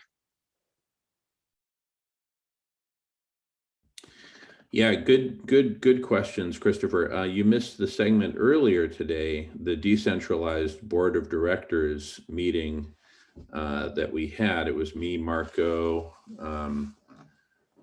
James, and Alan, and we dug in quite deep. I'll just screen share what we covered briefly. But we came upon a strategy, part of which we're implementing right now this evening. So let me make sure I'm good to go with that. Okay. Screen sharing. And please talk over me as I, just jump in, because especially when I'm screen sharing, just jump in. Let's make it a conversation. But to give a brief overview, the strategy that we've come up with, I'll just highlight in yellow, consists of so far 6 pillars. 1, 2, 3, 4, 5, 6. The first one is crystallize our story, which is really what we're doing right now. We're leveraging Umair's articles as a starting point. We're then going to go tell our story on Clubhouse, right? Which we believe will drive a lot more people to come here to the block party and other meetings that we're doing. The Chrysalis calendar will also drive more people to the block party and to other meetings. Dear Umair, what we're doing right now with the Dear Umair series will drive, hopefully, Umair and lots of other people to the block party, to these conversations. We're also going to leverage other platforms like Twitter, Facebook Live, etc., to, again, drive more people to the block party and other meetings on the Chrysalis calendar. We'll do a lot more direct invites. And inviting others to post on the Chrysalis calendar, right? Or offer to do it for them. But basically, this is what we are planning on doing within our community here, the conversation, to drive this forward. And I have faith that many other communities are doing what they can. And basically, so as we build out our own Chrysalis calendar and network of conversations and attract more people to these conversations, imagine that other communities are taking similar steps. And I'm imagining this grand convergence where we all kind of find out about each other in a very decentralized way. Imagine we all, embrace #Chrysalis, for example, right? Which is a very decentralized way of all finding each other. We all tag ourselves Chrysalis, as well as other tags. And then it should be very, very simple, not simple, but easy. It should be very easy, however complex, very straightforward, I think is the word, for there to emerge a form of decentralized, blockchain-based or other similar technology-based decentralized Google, a decentralized Google of the Chrysalis, of the revolution, of global transformation, that will help us to find each other and network together. I think, Clubhouse seems to be a microcosm of this broader network that urgently needs to be formed. Clubhouse may be the closest thing to it right now. Clubhouse has a shot at really playing a much bigger role than it's currently playing, becoming a network of conversations all on that one platform. Part of the reason it's shooting past Zoom is they've got a real-time directory basically of all the meetings that are happening, that anyone can join, that are public, that anyone can join, or at least listen in on in the audience. And you've always got a shot at being promoted to the stage, right? Zoom has nothing of the sort. Zoom is totally missing the boat.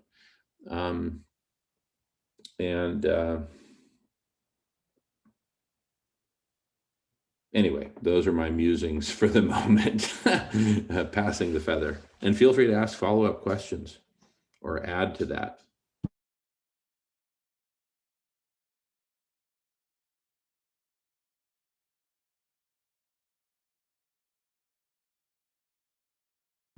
But, just to add to that, in a nutshell, it's all hands on deck, and we're all doing everything we can to manifest collective superintelligence as a network of conversations.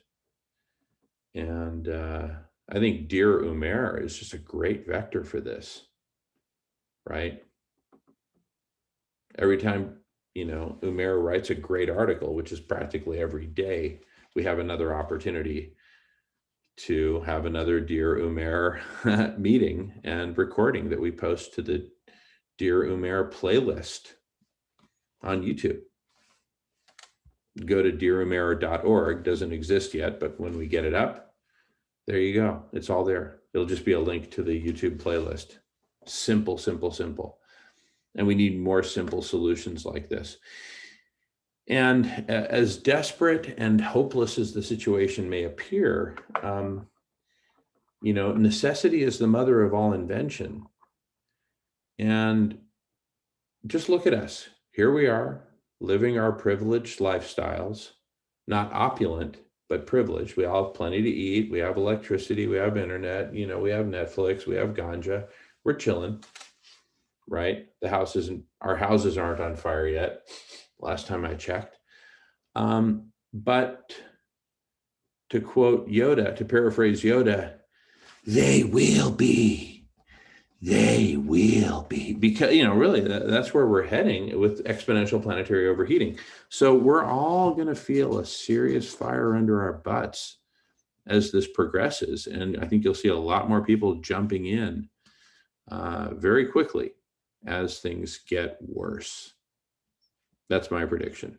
So, there's kind of a self-correcting mechanism to this collective stupidity, which is exponential planetary overheating. The more we go with collective stupidity, the more the planet overheats, and the more we say, ouch, that hurts. Okay, it's time to try something different.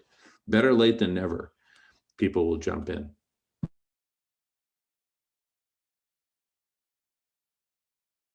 And you have to consider, we have the power to implement solar radiation management at any point along this trajectory. We have the technology. I sure as hell hope we do it before coastal China is underwater and west coast of the United States and so many other places, because we're heading there quickly. We could be underwater, fairly soon, but there'll always be places above water. And from there we can operate. Yeah. Thank you. Oh, I was just waving because Canada is pretty much above water, but Yeah. Totally. do you think, Jamin, that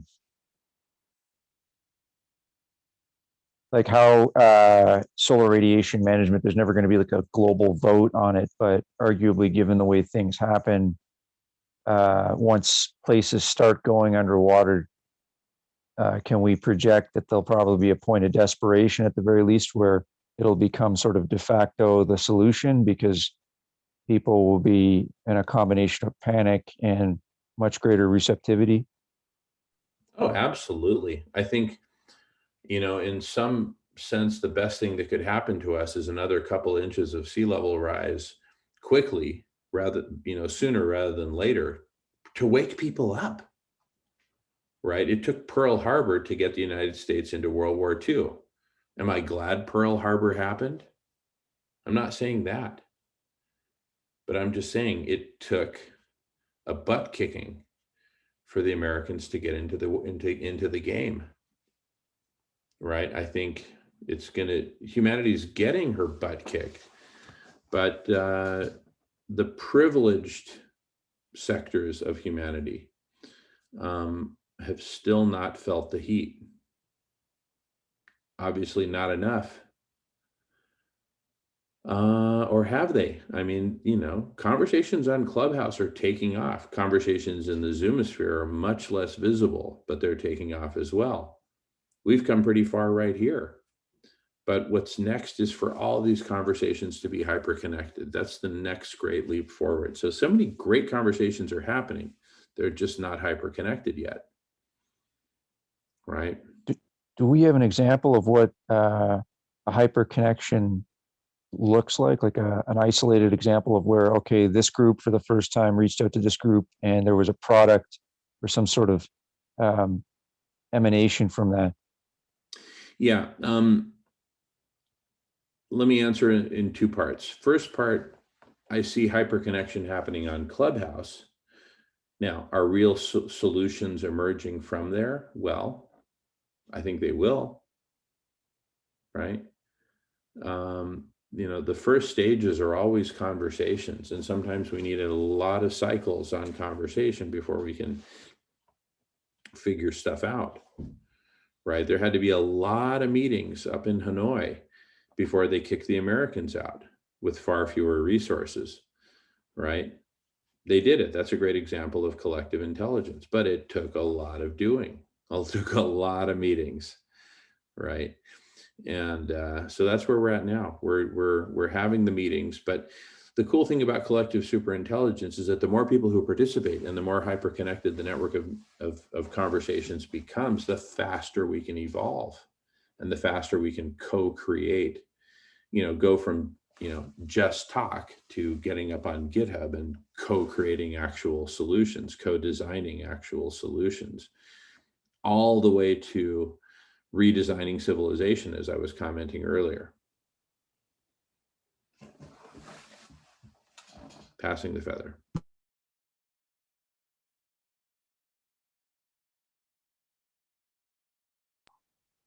Just wondering, now I know what we set out to do here was to, our dear Umair, expecting, hoping that he will see this and his viewers will see this. Are we running a little long for something that people will watch all the way through? Oh yeah, this is definitely way longer than the conventional wisdom that nobody watches anything more than 3 minutes. We're probably closer to 3 hours at this point. But this is an evolution, and I think I don't know what I think about it. I think we just have to keep doing it. Some of our recordings on Dear Umair will be a lot shorter, certainly, but we're pioneering a whole new medium here, which is video conference conversations in response to brilliant Umair articles that take it to the next level and say, okay, got it, understand the problem, thank you, roger that, now what do we do? No, I, the more I think about it as we've been doing it, the more I think this is a pretty good idea to do it this way. And maybe we need to do a few different people the same way. Well, yeah, why not? I've been wanting to do something similar for Daniel Schmachtenberger for a while. Let's do Daniel, right? And whoever else. Yeah. Right? Great stuff, Sherlock. Now join the conversation. Let's take it to the next level. Yeah, we have plenty of doomsayers. Yeah, that's interesting. Yeah, we have plenty of doomsayers, and we have plenty of people who are absolutely don't believe anything that negative. We'll always figure it out, and we're not, so let's not worry about it. That we're just alarmists because it's like, look where we've come in all this time. We went from, being eaten by dinosaurs to, being able to fire a bullet and bring down an elephant. Don't worry, we'll solve it. And everybody just keeps waiting for the other person to do it. I know we're not doing that here, but the balance between the people that think we don't have to worry about it, the ones that don't believe there's anything wrong, that's seriously wrong. Shit, I don't like the way the cards are stacked. We got to do a lot more shuffling.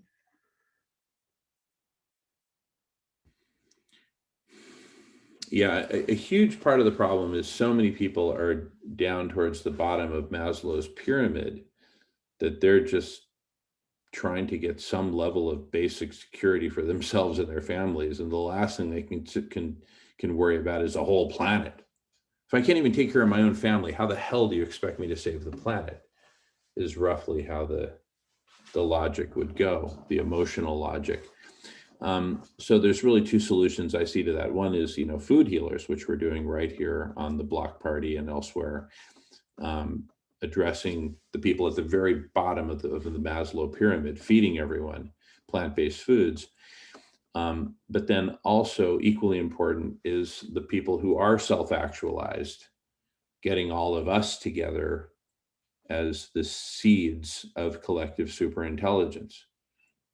Okay, there's only 100,000 of us. Fine. With 100,000 of us, we can totally do collective superintelligence, probably with 10,000 of us, but we have to do it. So the cool thing, so just play it out. Imagine the 10,000 of us are fully engaged in the real game, right? To paraphrase President Fox, to play the real game. We have to get engaged in the network of conversations.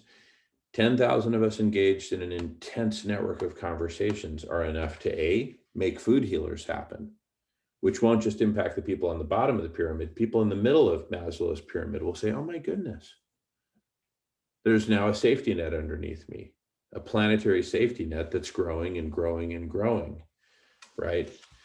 And so increasingly they'll be able to look up and say, wow, I'm floating. I assume that net will just push everyone up to the top of Maslow's pyramid, which then gets them into the real game of collective superintelligence and caring for something more than what am I going to eat tonight?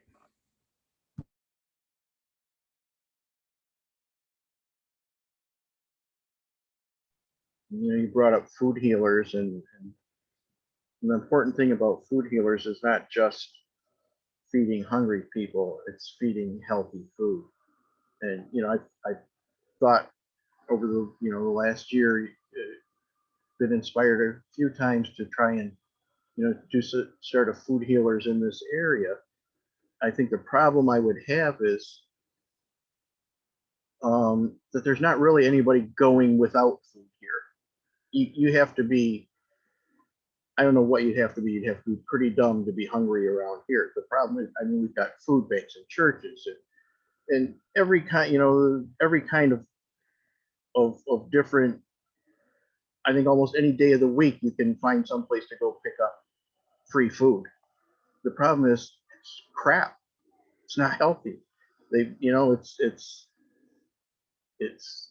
tons of carbs, bread type things that are for all the diabetics. It's just, might as well put a bullet to your head if you're going to eat that much of that stuff.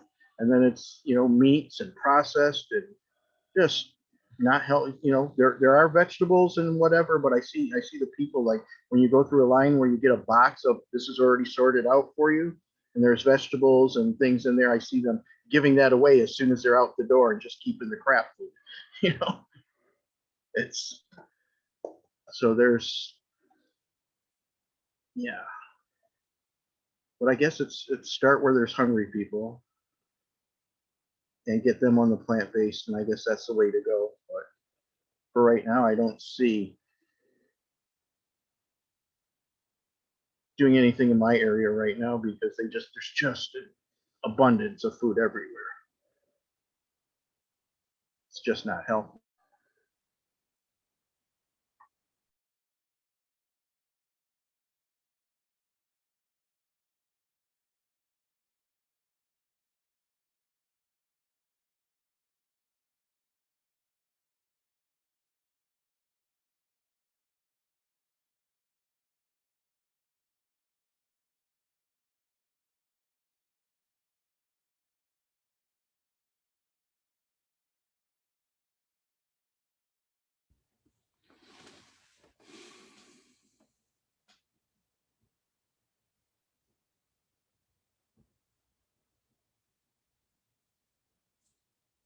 Yeah, food healers is a major vector, huge part of this. And it's something that's so simple. It's one of the few things that we can actually do and scale up even without collective superintelligence. SRM, we need collective superintelligence because we need to redesign civilization in order to do SRM. Simple as that. Eliminating animal agriculture requires a full redesign of civilization also. But feeding everyone, that's easy, right? Not easy, but straightforward, even without collective superintelligence. It's just obvious. And in fact, the fact that we haven't fed everyone when there's a super abundance of food by at least an order of magnitude is a reflection of our collective stupidity and addiction and myopia of the all-day Monopoly game. We're so busy playing Monopoly, we can't notice and register our sisters and brothers starving all around us.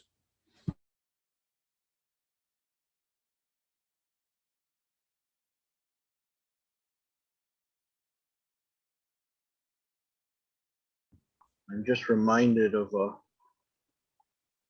time, God, probably 50 years ago, where there was uh,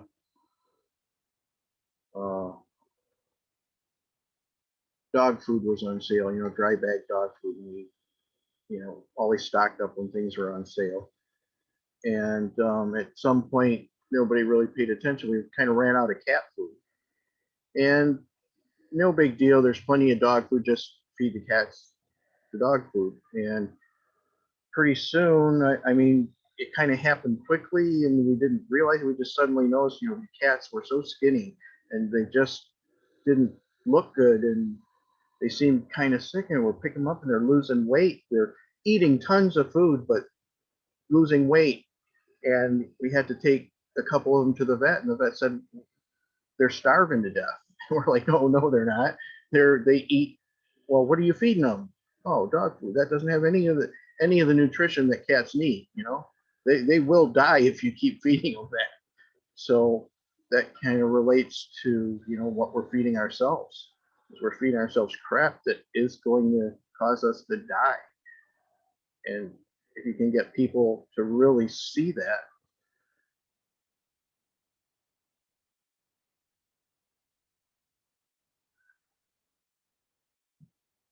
and it's not a secret anymore. We know fast food and all that isn't good for you, but people still stand in line for it, sit in line. And all the fast food restaurants, have been open all through the pandemic with, the drive-through.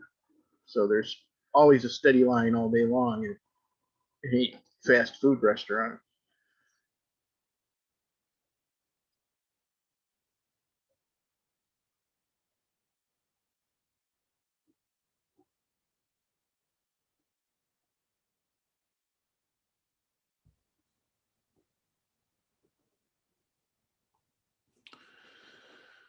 All righty.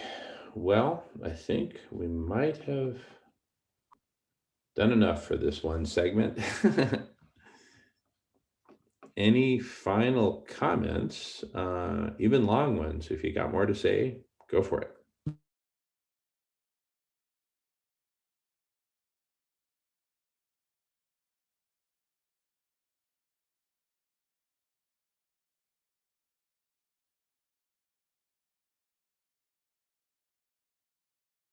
I'll just give some final thoughts of my. Oh yeah, Christopher, go ahead. Yeah.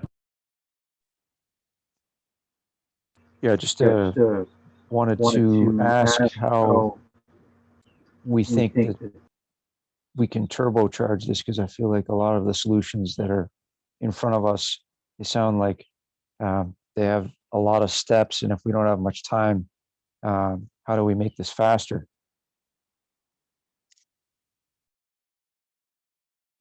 Yeah, the short answer, metaphorically, is go to town square and ring the bell, right? And that's the call to collective superintelligence, the call for people to get into the conversation. Because the sooner we amp up this and exponentiate this network of conversations, which once it really hits a critical mass, not just of people, but of hyperconnectivity, and therefore collective sense making, just imagine the global brain as a network of conversations. Why not? My brain is a network of neurons. Here we are, a network of people in one conversation. So we're collectively way more intelligent than if each of us was just at home sitting, reading and writing and with our own thoughts going around in circles. Here we're able to bounce off each other. Now do another dimensional enhancement to a network of conversations. Right? We're stuck because we're stupid, collectively addicted, trapped, et cetera, et cetera, et cetera. The way out is collective superintelligence. It's very clear.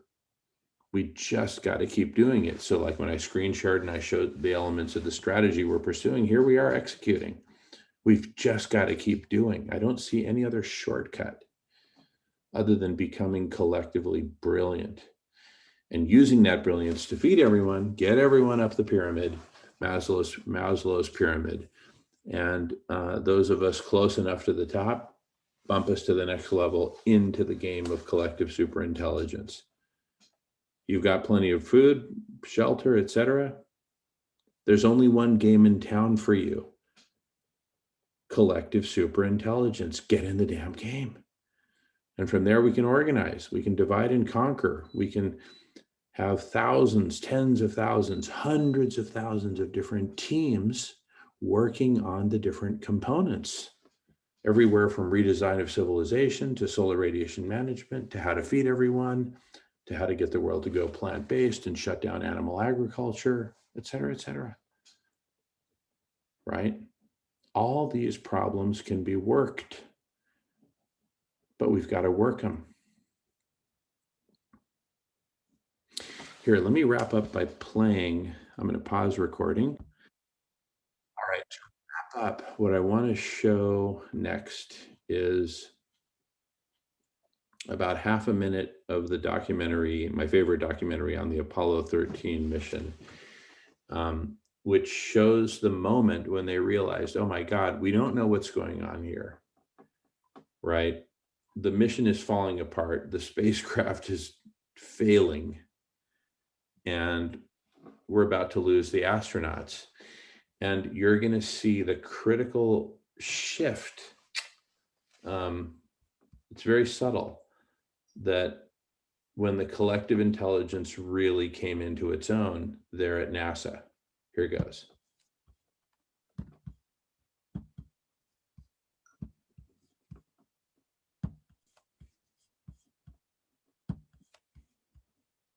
Looks to me, looking out the hatch, that we are venting something. Roger. We are venting something out into space. Roger, we copy your venting. Okay, let's everybody think of the kind of things we'd be venting. GNC, you got anything that looks abnormal in your system? Negative, Flight. How about you, Ecom? You see anything that could be venting? Let me look at the system as far as the venting is concerned. Okay, let's start scanning. Okay, now let's everybody keep cool. Let's solve the problem, but let's not make it any worse by guessing.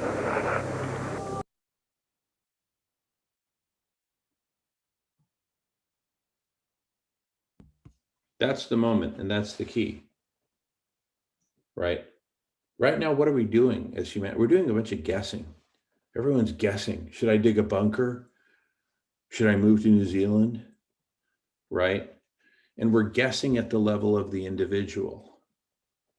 We haven't even started guessing at the level of humanity because there is no level of humanity. We're so fragmented by the current mode of production, right? And that's one facet of the allure of Trumpism. It's let's all get together.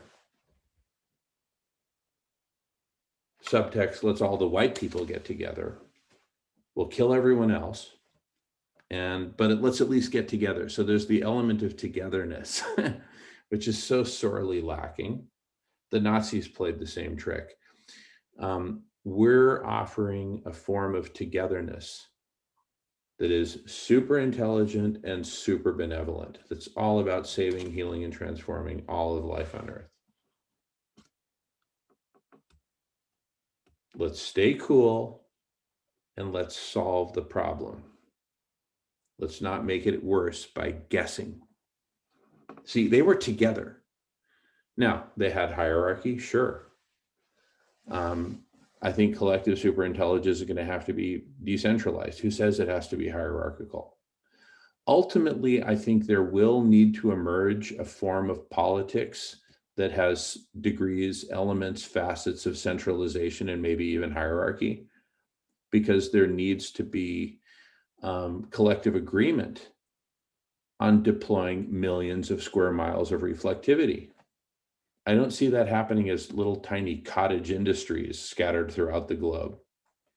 But maybe I'm wrong. I don't know. We'll see. That's part of the project of collective superintelligence to redesign civilization.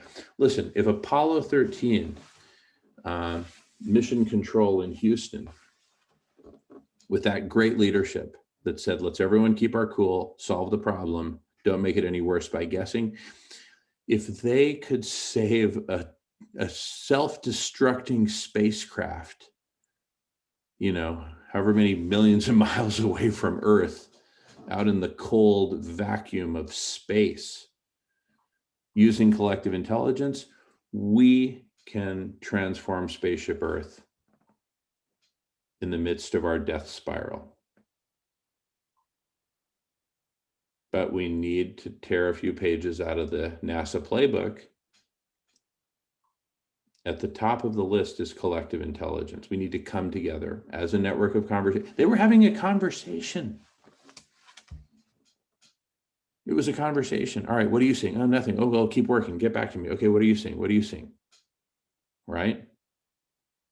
They smoked cigarettes, kept their cool, and had conversations. And worked the problem. Got more data, made sense of the data.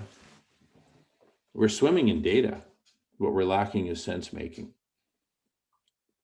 Umair is helping us make sense. Thank you, Umair. We're helping make sense of where do we go from Umair's great articles. Thank you, us. And thank you, the rest of the imaginal cells throughout the planet, working together and beginning to come together on Clubhouse, in the Zoomosphere, Umair's readers commenting in his articles, et cetera, et cetera. We just got to step it up and keep stepping it up.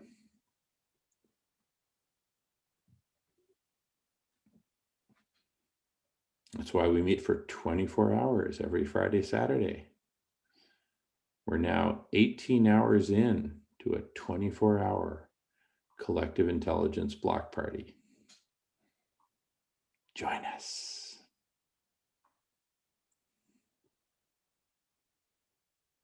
But more importantly, just join the imaginal cells wherever you can. Join the imaginal cells within the chrysalis. That's the imperative.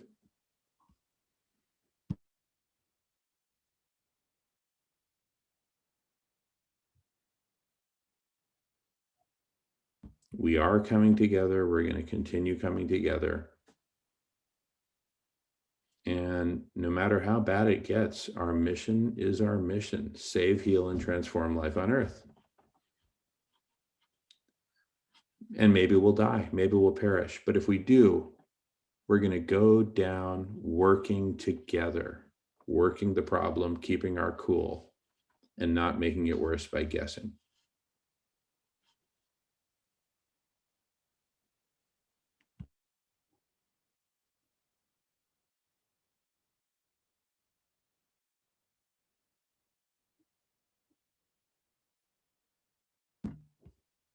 All right, Umair, we need you here. Umair's readers, we need you here. And listen, if all 100,000, 200,000 of Umair's readers come storming in here at once, that's a great problem to have, because from here, we can fan out into breakout rooms and divide and conquer. So come one, come all. The sooner you come, the better our odds to saving, healing, and transforming life on Earth as a collective superintelligence.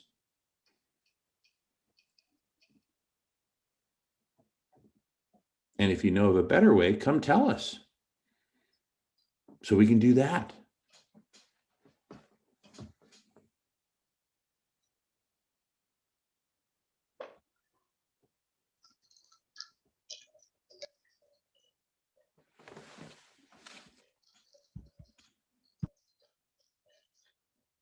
Wasn't that a badass clip? That whole Apollo documentary is so inspiring. Maybe we should watch that next.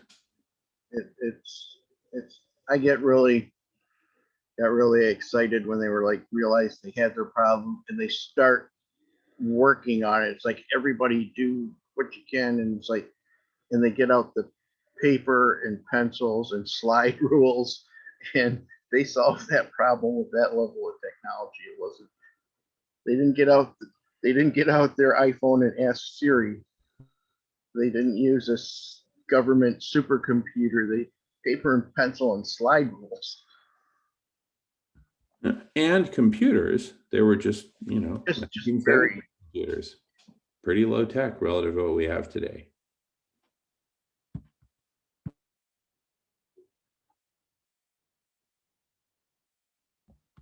Shankar, how you doing? Shankar is frozen.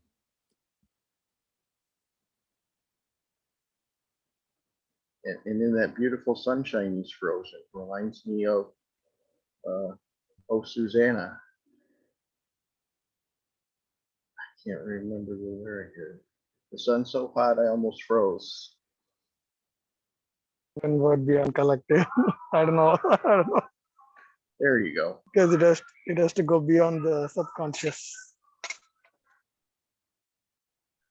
Shankar, we only heard a bit of what you said, only at the very end. Like I think we need even the word has to go beyond collective and also beyond what do you call radical, because I don't know what will really go into the human mind with the level of problem or the intents of the problem, like and people are also just numb.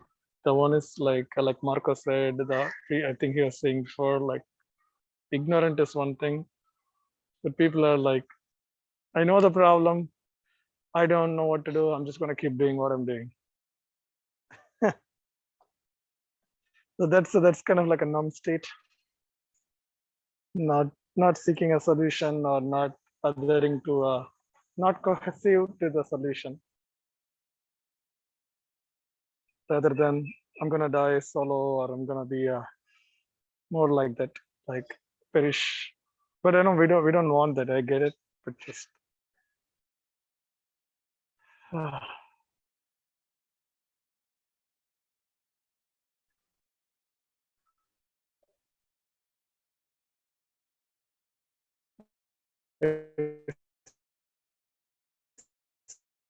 see here, like people wear masks here, but a lot of people wear masks. They're just taking it as some kind of a dry ritual, not knowing the essence, not knowing the purpose. They're just taking it as, oh yeah, somebody told me, I'm just doing it.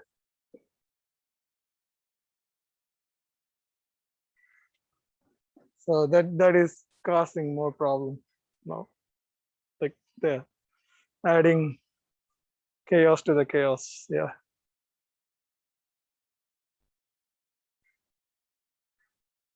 Okay. Yeah, we are hopeful. Definitely hopeful. Definitely. It's only like it's a realization, a signing out of a realization, and then the action is more important. Yeah, so this is where I grew up. So since 1979, grew up here.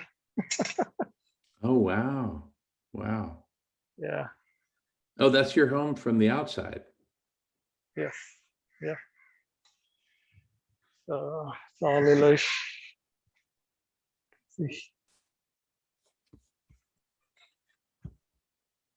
Oh, that's my brother. You guys have not met my brother. I have an elder brother. He has more hair than me. That's all I can say. This is my elder brother. Hey, He lives in Arizona. Yeah, let me put him on speaker.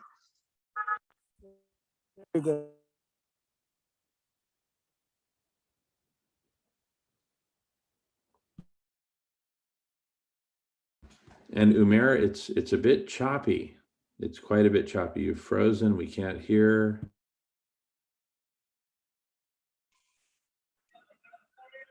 Yep. So he's from Arizona, but actually he works in Milwaukee. Ah. Cool. Yeah, my family is still in Arizona. I work in Milwaukee, closer to the lake. So, yep. So that's J-Man. He runs the show. He's running it from Seattle, outer Seattle somewhere. Okay. And you have Marco, you have Christopher, and you have Alchemy, I think, Alan, and I think they are all on kind of like on a rest mode right now, I guess. With Marco and Chris, I could see. Okay. Yeah, I'm in Michigan.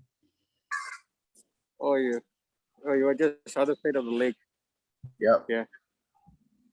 And I actually live on an island called Whidbey Island, which is north of Seattle, just south of the Canadian border.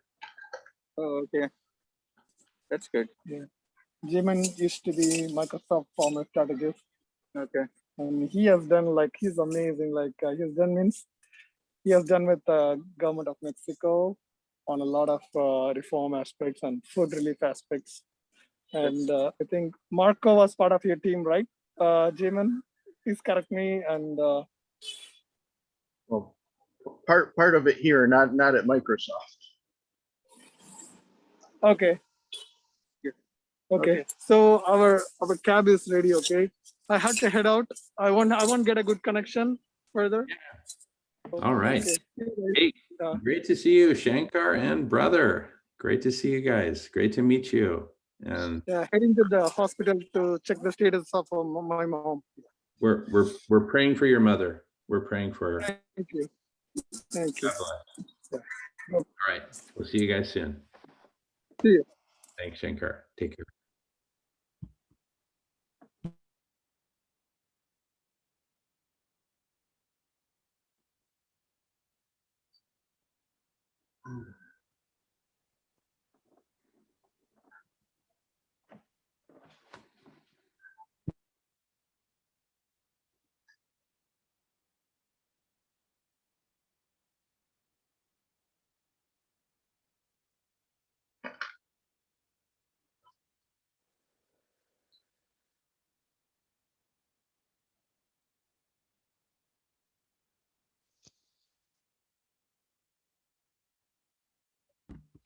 All right, let's take a pause. Pausing recording.